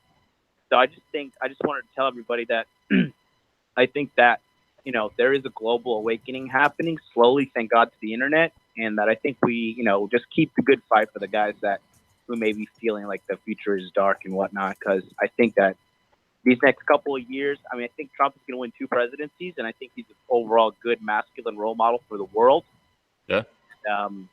I think overall it's gonna you know, push the pendulum back from the last 8 years of Obama and all that liberal nonsense we saw that really fucked up the United States, personally, in my opinion. Cool. Yeah, there's a lot of fighting to be done, man. I mean, shit, every day. So you're saying that opinion was like in Japan? Was that the people over there that they said that The Last Jedi was like really emasculated? Is like, so it's cross the border now kind of thing, where they kind of see the influence of SJWs and feminism and everything within that movie? Absolutely. Wow. The massive failure in China. And then in addition to that, my friend, I have a couple friends in Korea and I pop over there once in a while. And in Korea, on Korean online forums, the men are talking about how Kathleen Kennedy ruined Star Wars with feminism and how there's a huge fan backlash and financial backlash. So, you know, I see things from multiple realms being on the other side of the world, but, you know, ultimately I'll say that we are fighting the good fight. I think just because we're on the side of truth and people are starting to realize like corporations and governments are, in my opinion, I think feminism is just all a money grab. That's all it is. You think? And I think people are starting to wake up. As far as the Star Wars thing is concerned, you already knew the fix was in as soon as you saw the cover. As soon as you saw The Last Jedi was a woman, you already knew what it was going to be. Yeah. Yeah, here's the thing that kind of grips me on that. It's people asking, they don't. Now, what's the average Star Wars fan? They call about the hardcore fans. They say 35 to 45, usually has a beard and mouth gape. Probably 20, 30 pounds overweight. So I'm not gonna denigrate Star Wars fans, whatever. But you got to remember, at the same time, they're mad because their masculinity is not being packaged to them and given to them for $11 a ticket. I think that's a sadder state for men than it is that Luke wasn't an ass-kicking alpha. Mm-hmm. Well, I thought it was interesting too that Rolo pointed out that the newest Star Wars movie, Solo, it's almost like Disney potentially crashed and burned it on purpose. Oh man, that's such well, horrible. I think they did that on purpose to sort of make it. I mean, really, I think that whole, just the way it was written and everything. I finally got to see it. I didn't think it was all that bad a movie, to be honest with you. But they didn't write Han Solo. They didn't. I mean, we're talking about a guy who was really the last alpha male of the 80s. You know, like he was either doing Han Solo or Harrison Ford was doing Indiana Jones. You're looking at a guy who had a very strong conventionally masculine appeal to him. And I don't think that there are any writers today that know how to write that character anymore. The scoundrel. The scoundrel. The closest they got was Guardians of the Galaxy, I think. Yeah, and even that they pushed out on the last movie. It's like, oh, my daddy, daddy issues and shit like that. It's like, it's bullshit. Right. It's like, I don't think that anybody knows how to write like that. And I always tell guys, up and coming writers, because I'm planning on writing some fiction here as soon as I'm done with book 4, but it's going to be red pill fiction. It's going to be writing those characters, because I'll tell you right now that if I go and I write something like a Han Solo character, and I write that, this classic, mythological plot that goes along with that Jordan Peterson talks about all the time, these archetypal stories and stuff like that. If you can go and you can write that, you will seem like a fucking genius today, because nobody does that. Nobody knows how to do it anymore. And Solo was a good example of that. All right, we got 3 callers in the queue. Area code 910-352 and area code 585. We're going to get to you guys in just a second. Area code 910, you are on the air. That is North Carolina. Oh, boy. Here we go. Welcome. 910, you're on the line. I have a bad feeling about this. Relax, Donovan. The Civil War. Knew it. I knew Kitten was going to call in. I knew it as soon as I saw 910. Here we go. That's Kitten? That's Kitten. Hey. Hello. What up? Hear exactly what can you guys hear me? Yep. Yeah. So I couldn't really hear what you were just talking about, but I wanted to touch on what you were talking about a minute ago, how women self-help communities or help each other out the way men do. And I mean, I've thought about this a lot, and I think part of it is because if you look at most female self-help, it's all empowerment and confidence building. So women attribute all of their personal pain to either some sort of outside force, like being oppressed by men or being oppressed by the patriarchy, or being harmed and being a victim of some outside power, or to just not feeling good about themselves, because our feelings and our emotions are our reality. So if we fix our feelings, Kitten, sweetheart, get to the point. Get to the point. We got other callers here. Come on. Okay. So we also see men as the cause and solution of all of our problems.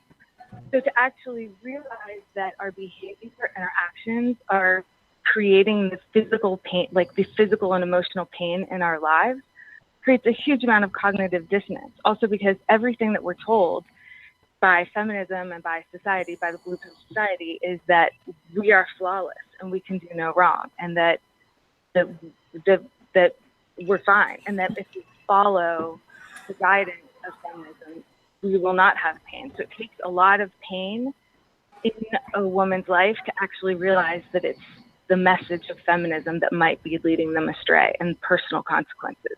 But it's destroying their life. They love kindly letting you fail. I'll give you that. And it's all about coping. What's that?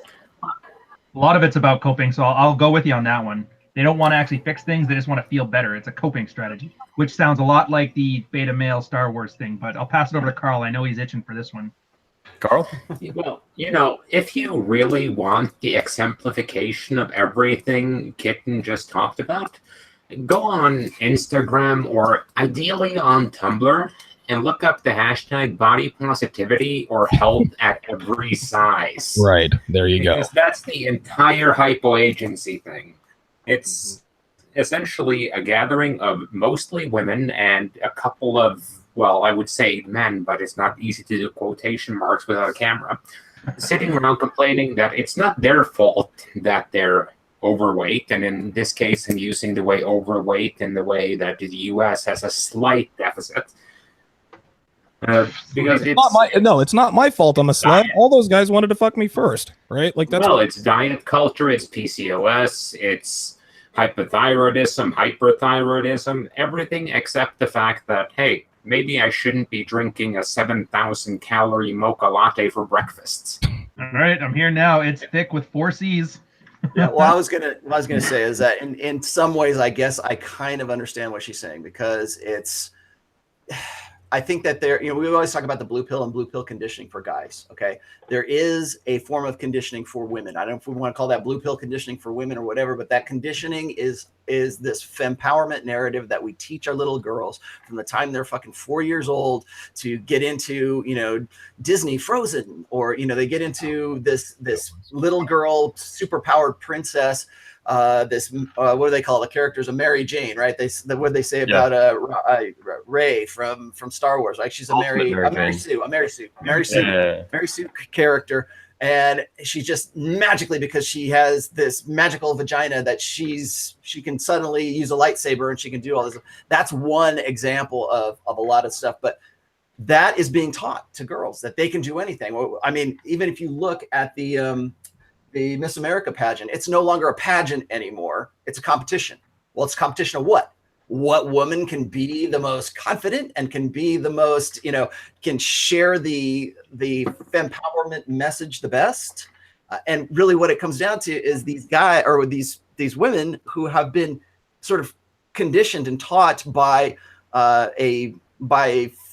feminism first of all, but like to prioritize the feminine imperative above all else, and to expect that men will do the same, and to expect that men will be the supportive guys that they, who also agree with them, and to expect that this is the way, this is like this utopian society that we can, men are going to have your backs and they're there for your support rather than the other way around. And so when I talk about how, genetically, evolutionary wise, how women are different from men, and that put us together and we make pretty good complements of each other, both psychologically and physiologically. We do this. But what feminism is teaching women right now is that they don't need men. Literally, they don't need that. All they need is themselves, and to think positive thoughts, and they're their own source of confidence, and they are this one autonomous thing that is self-fulfilling and self-satisfying. How's it working out for you? And it doesn't matter. You don't need a man in your life. If you want one, great, that's great, because men are superfluous. They teach this idea that women are these autonomous creatures, and that men are just these support, either they're there to support you provisionally, or they're there to fuck you. Okay, that's what men get to do. To clarify for viewers who are not as familiar with your work, this is a collection of lies similar to the blue pill that fucks up women's lives. Yeah. It's propaganda, basically. Feminism is one big lie, man. Like, I think that's pretty clear. And then you're fighting against also women's innate nature, which is solipsistic. Okay. Yep. If you go and you teach women that it's all about them, and they're already solipsistic to begin with, it literally is all about them. And that's it, and so again, and then you take that into a larger social narrative, and it becomes the Sisterhood over Alice. We are a standalone entity. Yeah. We're going to drop cutting off. One last thing? No, you got to go. We got to go to the next call. Area code 352. You are on live with the Red Man Group. What you got? Hey guys, I just have a comment. I want to thank you guys for all the work that you guys put into this, the Red Man Group. Over the summer, I was doing some self-improvement in relationships and trying to become a better man. I'm 51 years old now. And October 1st, while you guys were at your 10th anniversary 21 convention, I was in New York City with my girl. We had a great time, 4 days. About 2 weeks later, we had a big disagreement, and actually it was over Harvey Weinstein. She was complaining about him. And I said, well, let's see what happens to this. And the disagreement went on, and I suddenly said to her, I said, do you want me to move out?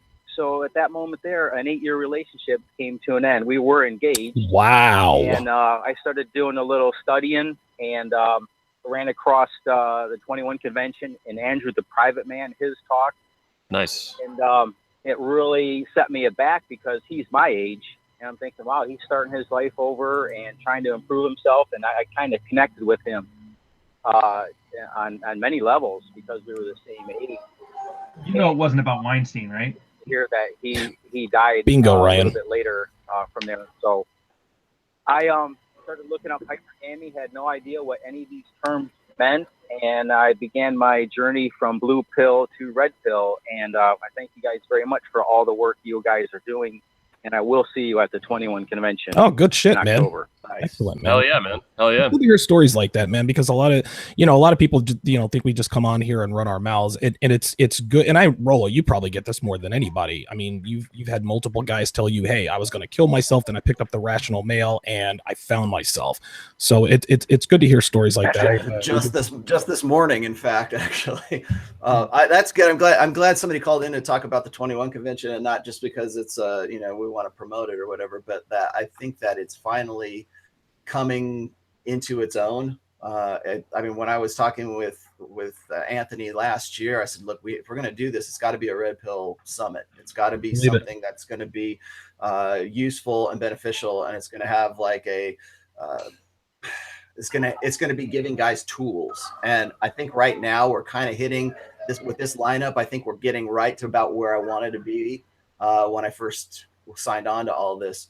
The other thing is, like, it's good to hear this positive feedback, because again, I do this because I'm Rolo Tomasi, but I mean, it's not like I do this for a living quite yet. I mean, maybe I will, but it's nice to have that kind of feedback and that, that appreciation, particularly when it's really a labor of love.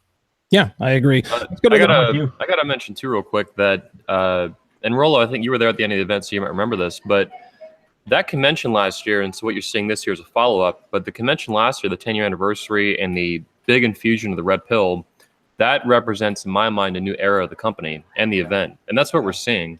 And it really is like a new era. Like, it's a new chapter in the company's history. And I think, and I told you about this offline, it's like, I think right now we're going to get to the point, it's already bigger than, I mean, this, you were just saying that we'd sold out half of it already, or more than half of it. More than half. Yeah. It's fucking awesome. And we still got 4 months to go. So it's going to sell out this year. But I think that at this stage, we have to be careful, because we're going to start attracting mainstream media. I agree. Start attracting. And that's the element. Listen, if we attract mainstream media, for better or for worse, they say there's no such thing as bad publicity. That's debatable. But if mainstream media gets a hold of this, man, like this thing is going to get big. Well, and I think right now that we really have to understand that that's coming, and that we also need to be very careful in how we treat that, because right now the state of the, according to Gretchen Carlsen, the cultural revolution of the future as female is looking for villains, and they're looking for a group of guys that they're looking for guys getting together, frothing at the mouth, and hating on women, and just being these, what they would consider stereotypical chauvinistic, misogynistic, asshole men. And and they're looking for that because that sells copy, that sells clicks, that sells, and right now, I think more than ever, they're looking for that. I mean, the fact that they jumped on Tony Robbins for this kind of stuff, I really think that we need to be real careful of that. Well, here's the thing. I want, look into this. Remember that girl a while back that wrote that joke about Africa getting AIDS, that went on a plane? When she got back, her life was over? You remember her? No, I do not. Yeah, she eventually said, I hope I don't get AIDS. I'm white, so I won't get it. I'm going to Africa. And then she went on the plane. It went viral. She came down, and then obviously she got fired. All the works. She's fine now.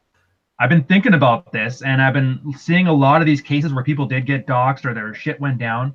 And if you can get past that first 2 weeks and you don't say things you don't mean and you won't stand behind, it's largely amount of just being able to put up with shit in the short term. I'm a firm believer in that. And I know there's probably a lot of guys in the red pill who kind of get wound up in the energy of it, and they kind of, I want to impress them, so I'll say the most misogynistic thing because that'll make me part of the group. They're the ones that get into trouble.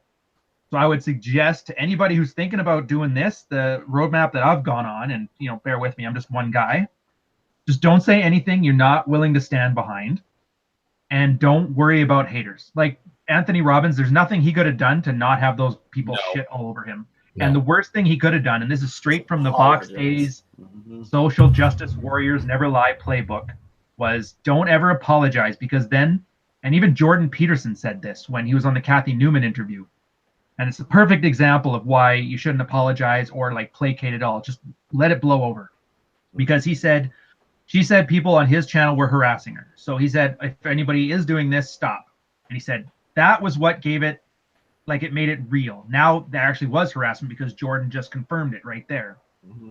So I think a lot of this stuff is a little blown out of proportion. And this is coming from a guy who's got a lot to lose if somebody decides to go after my livelihood right now. I've prepared for it otherwise. But yeah, for the most part, just go and do this. The more that people start saying the emperor has no clothes, right, the more that it's going to become normal. And the more normal it is, there's going to be a day, I hope, where the 4 or 5 of us, people look at this and think it's very quaint. And then you look at tomorrow's people talking on YouTube with their super polished stuff. I'm actually really kind of excited about it. Well, the Emperor might not have no clothes, but the Emperor this year has body armor. And I'm serious, yeah. And I'm also going to be getting it, I'm going to make it a larger vest as well for the speakers if you guys want it. It'll be optional this year. Yeah, is that necessary? Hopefully not. But if you feel safer wearing it, I'm going to provide it. And I think, and I bring that up because not only are we going to attract mainstream media, but we could attract like a crazy, like the YouTube shooter, the woman who went to YouTube and shot up YouTube HQ. Yep. That's never happened at the 21 convention, obviously, and I hope it never does. But in the event it does, we're prepared for it. Ready. Because that takes safety, the attendees, and the speakers extremely fucking seriously. Shot start a rap crew. That'd be awesome. All right, let's go to the next caller. We've got area code 570-713-361. I see you guys. We're going to start with area code 408. 408, you are on live with the Red Man Group. What you got? 408. I know that. Hey, yeah, good morning. Group. My name is Armando. I'm calling in from the Bay Area here in California. Dude, SJW headquarters.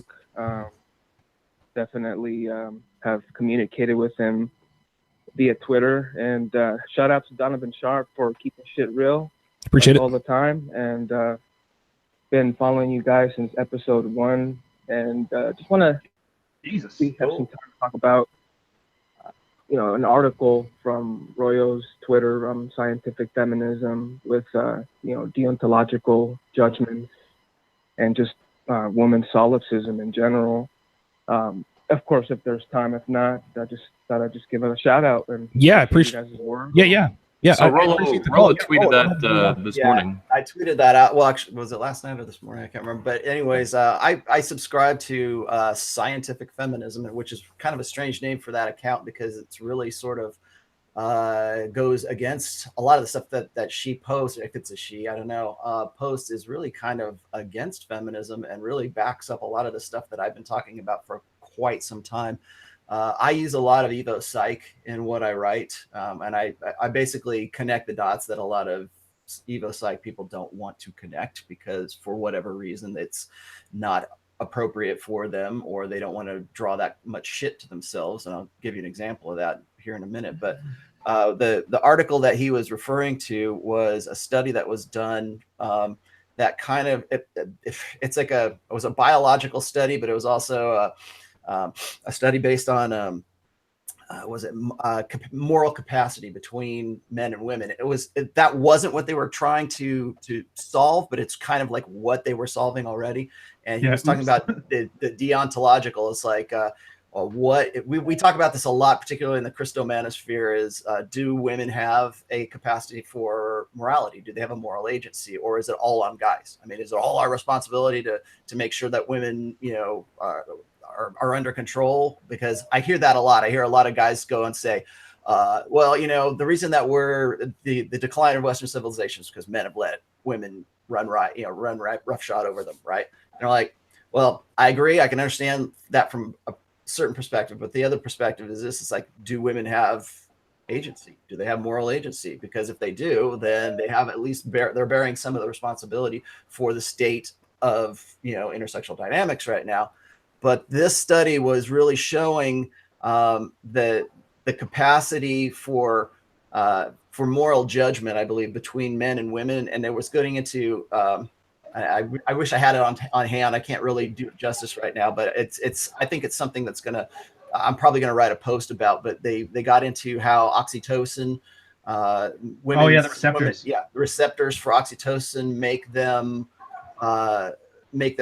less. I think was it less likely to be. They follow the rules, but they don't. They miss the abstract thing, And the guys were more about the best results, or utilitarian versus right.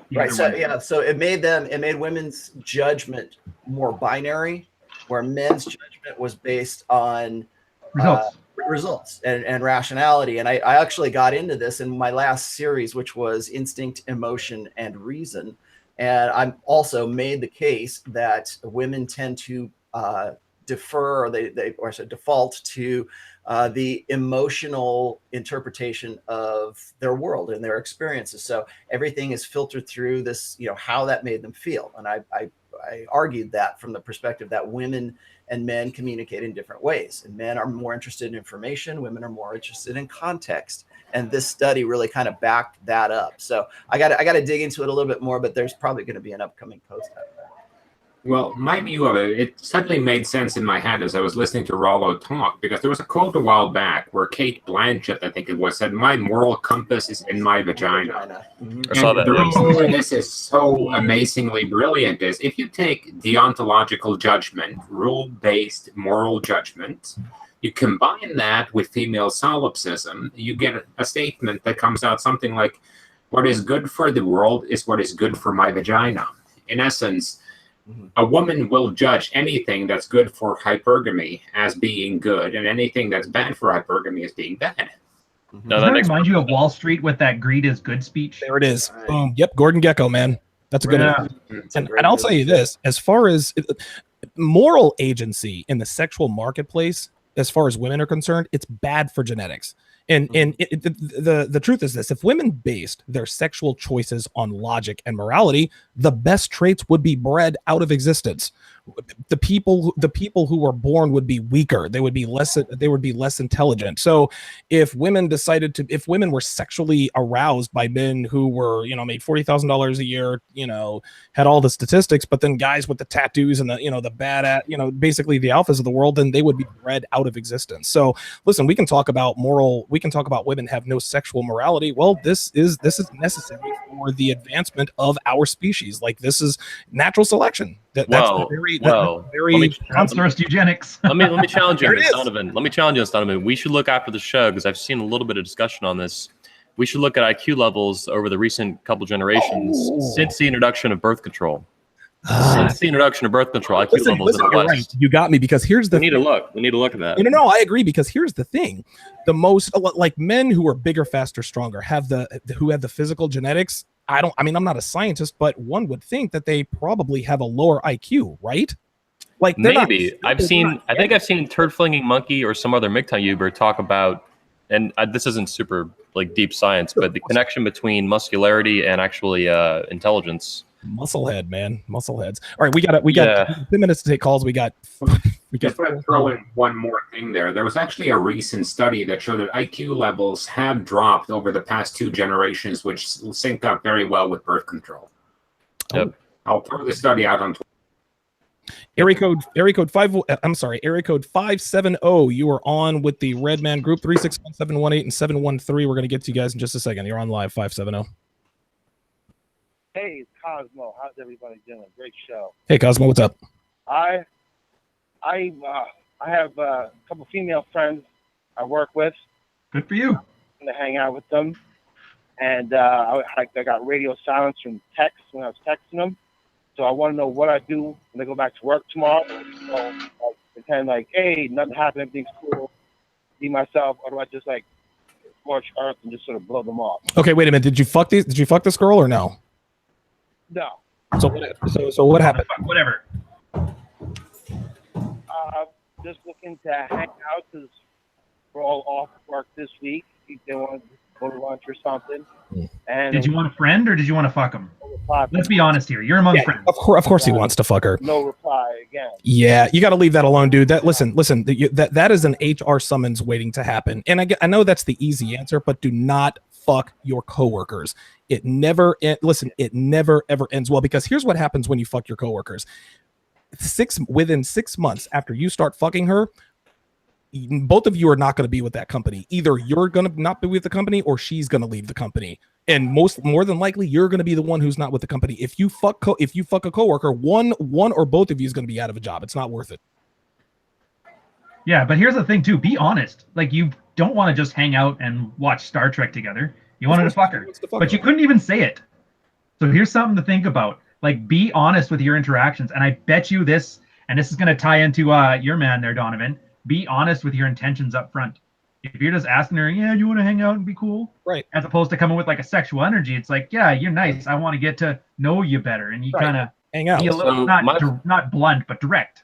I'll say this to the caller. My favorite thing over Tinder or even text, if I get a girl's number through Instagram or whatever, is, hey, I want to come all over your face and make you my girlfriend. Or, hey, I want to come all over your tits and declare you my girlfriend. And this works really well. It does. Sometimes it blows up in your face, but it works really well most of the time. It saves time, but it saves a lot of time. Yeah, it saves time. And again, a lot of guys, well, why am I in the friend zone? Because you approached her as a friend, right? You were giving her the impression that you put yourself there, do other things with her other than just fucking. Gotta go 570. I appreciate the call. We are going to move to area code 361. Area code 361. You are on live with the Redman Group. What you got? This is kind of a quick two-part question. I basically just wanted to know how you guys have dealt with coming from blue pill to red pill, with just your friends, coworkers, family. You know, how they responded or lost in your relationships because of it. And the second part, I don't talk about it. I know Raoul has touched about this, but don't say a goddamn thing, man. It's Fight Club. Don't talk about Fight Club. Right. Wait, let's hear the second part. Oh, go ahead. Okay, yeah. Keep going. The second part is, what's the best way to approach giving this information? And the reason the first question is a little bit odd is because this is new information. You know, to come from kind of a blue pill background and you now turn red pill, it's like, I definitely got done. It's kind of one of those guys that felt that. Approach what exactly? Approach women or approach life or what? Sharing the red pill. Oh, no. Listen, Ryan nailed it. Okay, go ahead, Ryan. You got it, Ryan, because I think no. Sentiment of everybody. There is no good deed that goes unpunished. We have had, over the course of 4 years, probably 100 guys who have tried this. Everyone has been bitten in the ass. One of two things will happen. One, the guy will turn on you and tell everybody how much of an asshole you are. Or two, he'll agree with everything you say and still do fuck all. There you go. So it's really a waste of your time. If you see a guy who's gonna he's walking himself off the cliff, the best and only thing you can do is make a quick suggestion like, I don't know about this, man. And if he fights you on it, then you gotta let him fail. That's really the only way guys learn, is by fucking up. And maybe then he'll be open to listening, maybe not, but chances are he knows how to find it himself. Even then, you don't really introduce it to him. Just characterize it like this. You know what? I actually saw something online the other day. It's called therationalmale.com. I don't know. You might want to check it out. Boom. Yeah, I don't know if I agree with all of it. It's kind of weird. That kind of shit. Yeah, right. And then it makes it actually, because people are stupid that way. But yeah. If you almost have to take it away from them. Listen, like, I've heard good and bad things about it. So listen, if you want to check it out, fine. But I've heard a lot of people say they've been helped by it. 361. Appreciate the telephone call. We are going to go to area code 7. Donovan, we probably need to get into the. We need to shift out of. That's okay. We can do some more. I can go over. So I was just wanting to say this, to this other guy, is that, you know what? Be careful. Be very understand that the likelihood of it blowing up in your face is like 98%. Okay? But there's still that 2% that you might be able to reach. I think that a lot of guys, when they find the manosphere, they find it because they were looking for it, and you're not gonna. In all likelihood, you're not going to convince some guy to come over to being unplugged, as much as exciting as it is for you. And I know this because I get this all the time. I've been getting this since the days I was writing for SoSwap. Guys were like, I got to tell somebody about it. I got this buddy and I really want to help him out. And, and they honest to God, have this really good intent to wake him up and to unplug him and everything. I always say, be very, very careful about that, because unplugging guys from the matrix is triage. Okay. You got to save who you can and then move on to the next guy. But be very careful about how you go about doing that, because most men today are not ready to hear what you're going to say. They need to get into a position. They need to be, and I hate to say this, but they've got to be in a traumatic part of their lives. They need to be breaking up with a girlfriend.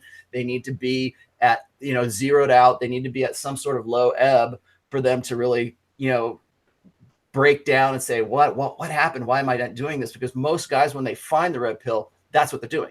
They're hitting it when they're going on Google and saying, why did my girlfriend break up with me? Yeah, nobody finds the red pill when they're fucking 16 bitches. Yeah, exactly. So you got to understand that you wait for your moment, and then understand that do it very subtly. One of the things I always tell guys is like, I have a book, and I always promote the print version of the first book because what I've always wanted guys to do is to take that book and give it to a friend or to leave it somewhere, conspicuous so that they can pick it up and they can start reading it. So it's like they came to it on their own instead of somebody going, here's the watchtower for the Jehovah's Witnesses. I don't want you to have time to talk about Christianity.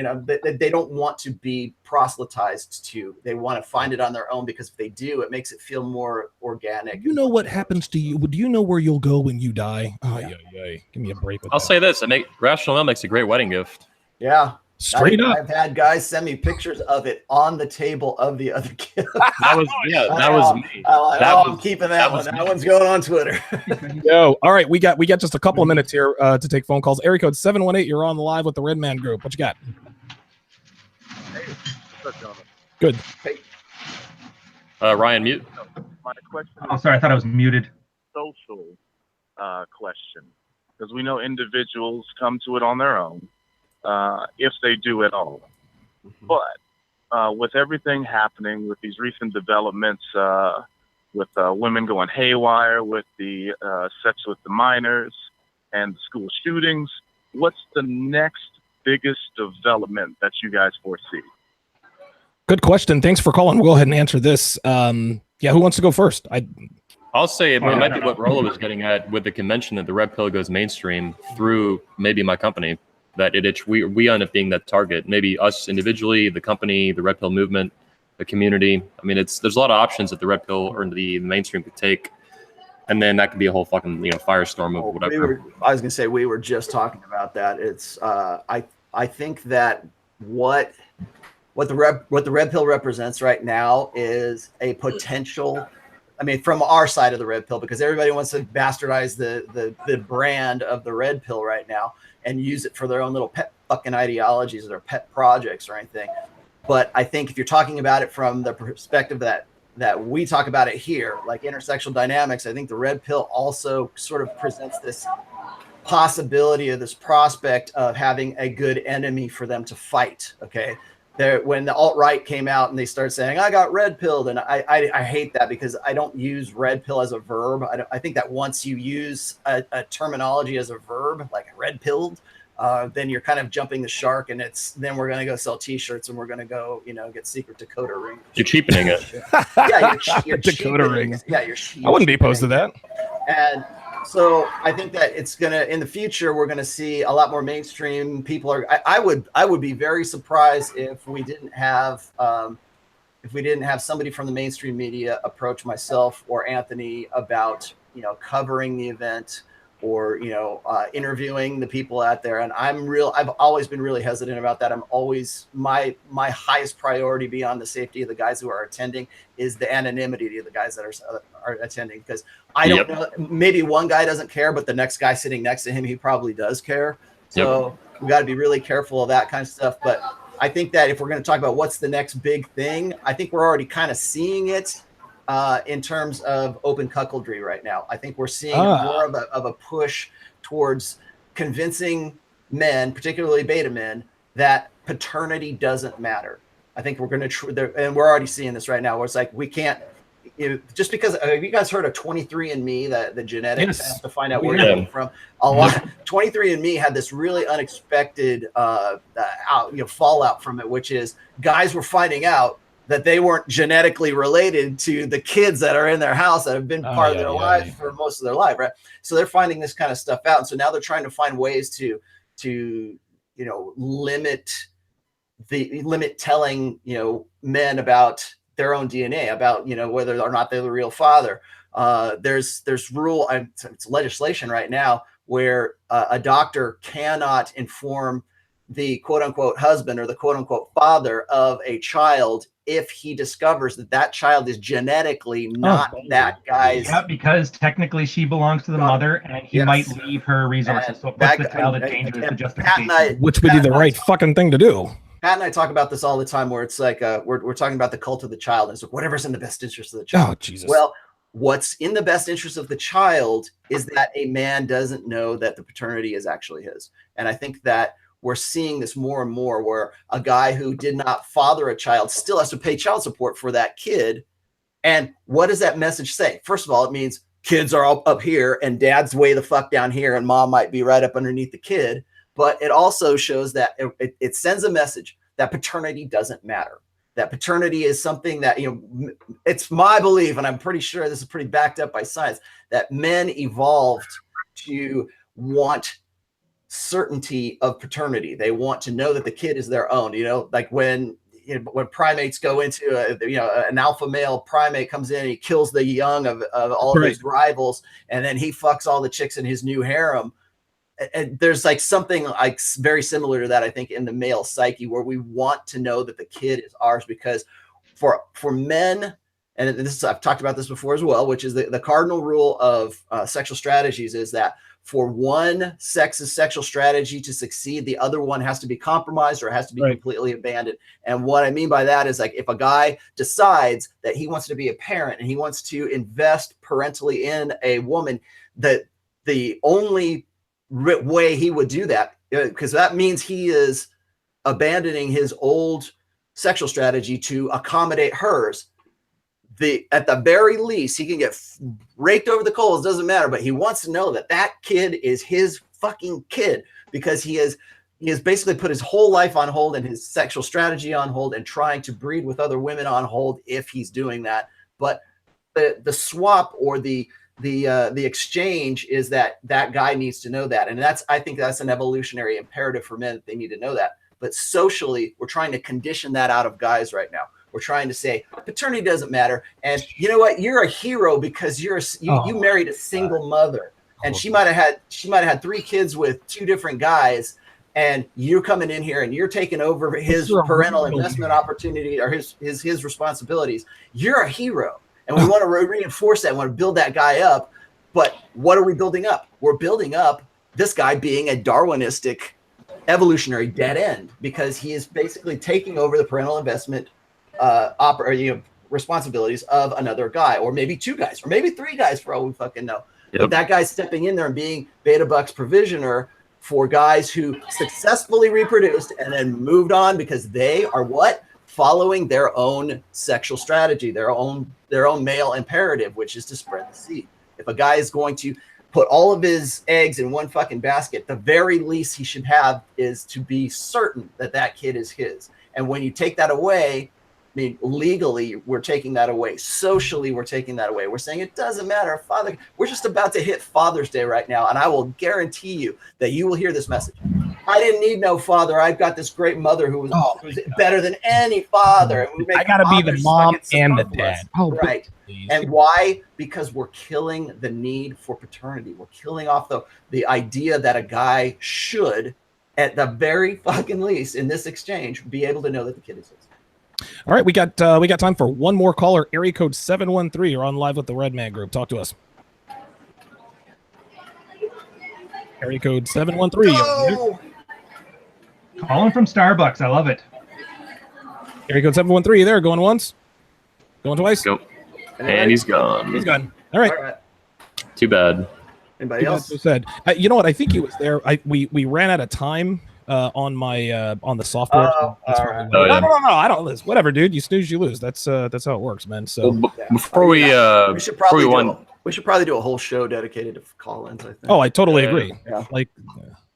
Yeah. Before we wind down, Rolo, did you want to hit on some picture of a hot tub? Probably we didn't get to this, but there was a really kind of a dust up, and there always is. But we get a friend of the show, Andrew Tate, and then of course everybody knows Christian McQueen. Christian McQueen is over in I guess Estonia or Romania. It might be Romania, or maybe they went somewhere else. I don't know, but they've been posting pictures from the road, and this is like Tate's thing, he's posts picture. I mean, if you've seen any of his I'm surprised he's still on YouTube, to be honest with you, with what he posts on there. We've had him on the show before.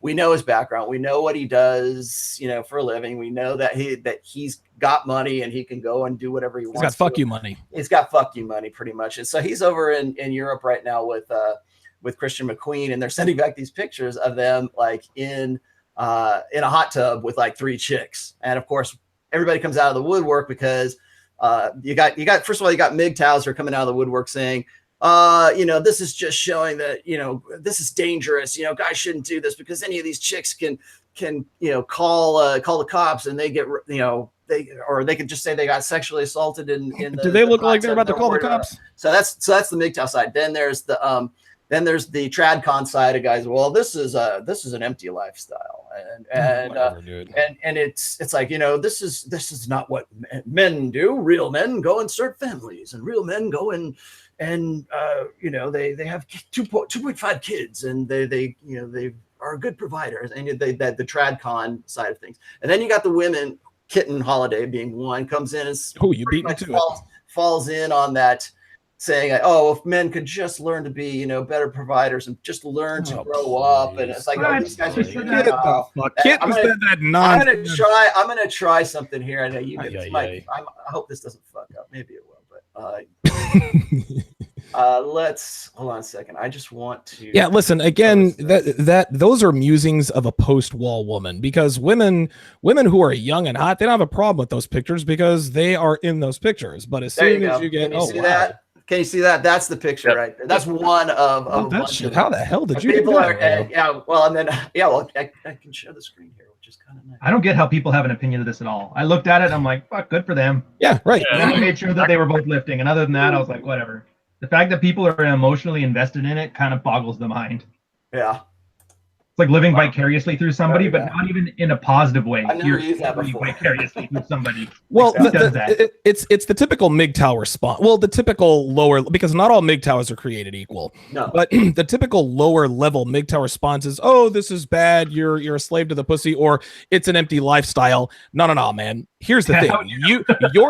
You're not good with women. So you want us to think that you could have women if you wanted to, but you just don't feel like it. So you're going to shame men who are good with women. Get the fuck out of here. You would trade your boring ass life for that emptiness tomorrow if you could. Get the fuck out of here with that nonsense. Oh, I know. It's so transparent. It's come on. I kind of wanted to hit on this because really it opens up a larger discussion, I think, about men and women making their necessity a virtue. Okay, so it's like, I would never do anything like that, but the thing is, you probably would if you were about 15 years younger. Because when I was in my 20s, I did shit just like this all the time. It's like, do you move on from that? Do you do something else? Sure, but you know what? Don't go and fucking hate on that shit, because that is part of their lives. That's part of their experience. And they want to say, well, those women are paid for. Those women are, it's like, what woman isn't paid for, really? I mean, right, exactly.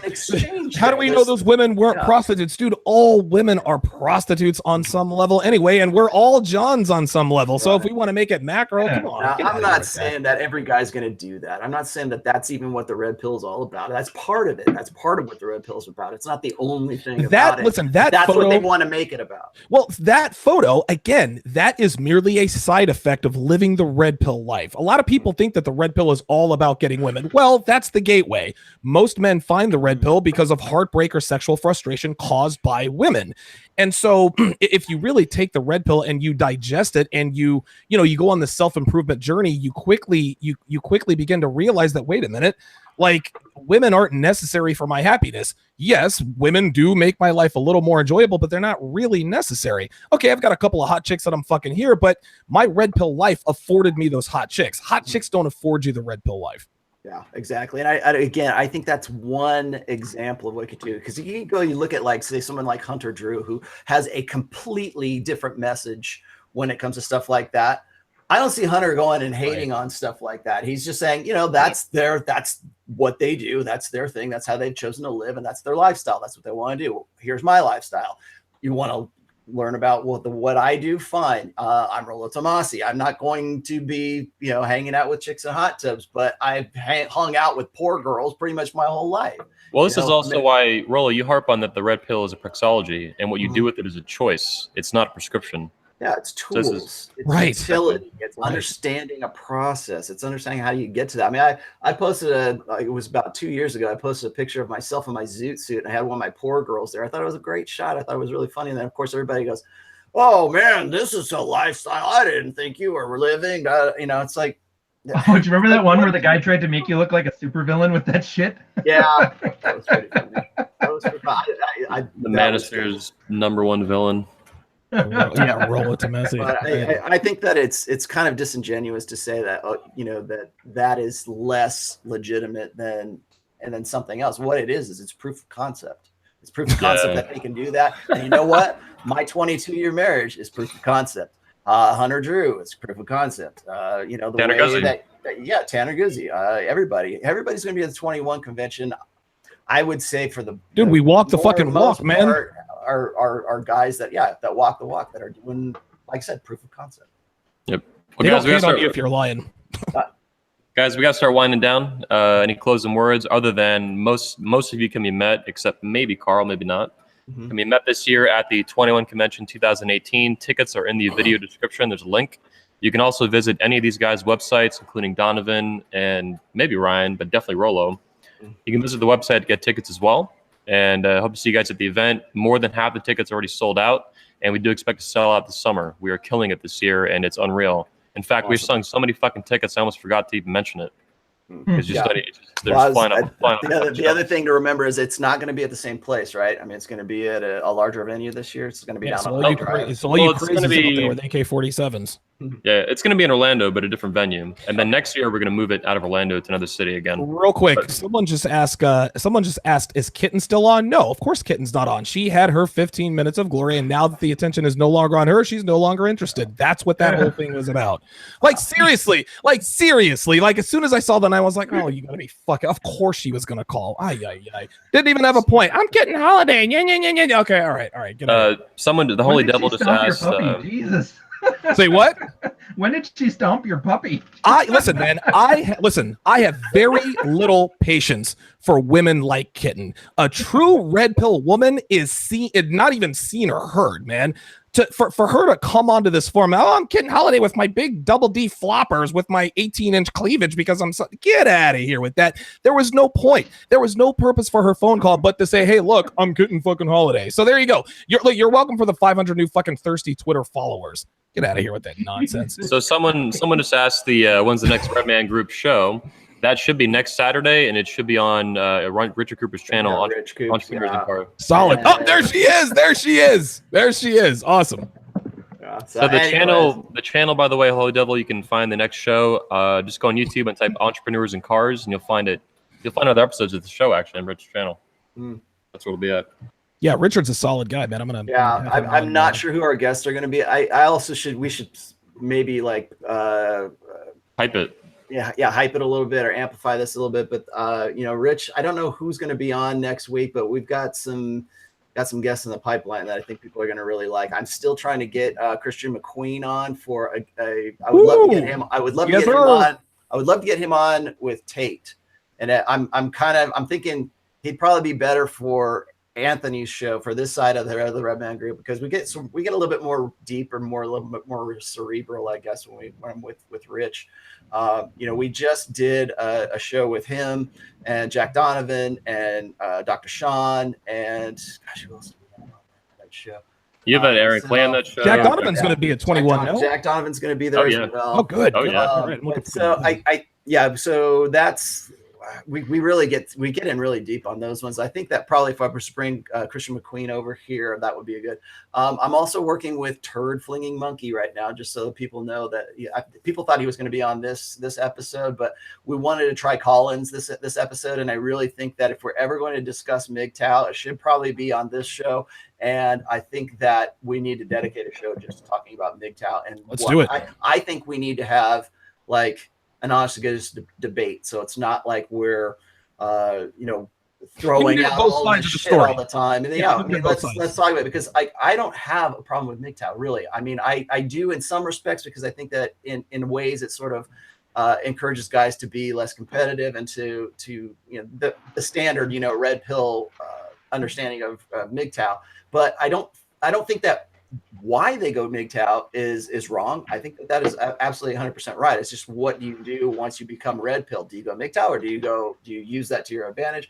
What do you want to do? I want to have that discussion. I'd rather have him on for a whole show than to just that'll be great. 20 minutes. 100% on board, and I think it's gonna be an awesome show. We should do it in a few weeks. Let's do it. Yeah, I'd like to do that. Also, I have a Patreon now. I broke down. I'm sorry. I have a Patreon. I don't have any tiers to my Patreon. It's just like if you want to be involved, I just kind of throw out like new announcements and things I do there. I give away like I might start doing an audio podcast pretty soon, which is just me talking for what 20 minutes, and it's going to be about the basics. Oh, Rolo, you're like a drug dealer. 20 minutes, man. 20 minutes. Like he's selling us 20s and then he's going to overcharge us for the kilo. Come on, Rolo. The first hit is free. I'm going to be talking about old school stuff, like the stuff that was in book 1 and the basics that are like just for people just now coming into this, because I always presume that everybody's like you. Like I can just, you know what mental point of origin is, you know what cardinal rule of relationships is, you know what, you know, and a lot of guys don't know that. They're just, I every day I have guys hit my Twitter DMs are always open. And I have guys every day saying, I love this stuff. You changed my life, blah, blah, blah. I just picked up your book. And it's like, I'm getting new guys that have questions, but they're old questions to me. And so I kind of want to give them a little bit more clarification because I'm seeing the same questions over and over again. So that's good. For everyone watching the show live, you can actually click the video description underneath this. There's a bunch of links, including links to all the speakers' websites and Twitter accounts. And I think Donovan's Patreon is there, and we're also going to put Rolo's. It's the one he just mentioned. You'll find a link to it right underneath this video. By the way, before I go, this is what a real red pill woman looks like, right? Like my woman literally just made me lunch. No, it's no, it's not nachos. It's a burger. It's a keto burger. It's a keto burger. Made it for me while I was online. So women, if you want to impress a man, that's what you do. I don't want to hear about, well, you have to do no. Learn to cook, lose weight. Guys, you can follow me you can find all of my content on donovansharp.com. You can follow, add, and like me on Twitter, Facebook, and Instagram. Just do a quick search for Donovan Sharp. And again, once again, Anthony, thanks for bringing me on today, man. Thoroughly enjoyed it. Fuck yeah. Everyone, thanks for coming on. Once again, check out the links underneath this video. Emma and the live stream, you guys can stay on privately. Everyone else, see you next week or the week after that. And go check out Richard's channel, get the other show. Yeah. Or the other episode. Peace out, guys. Yep.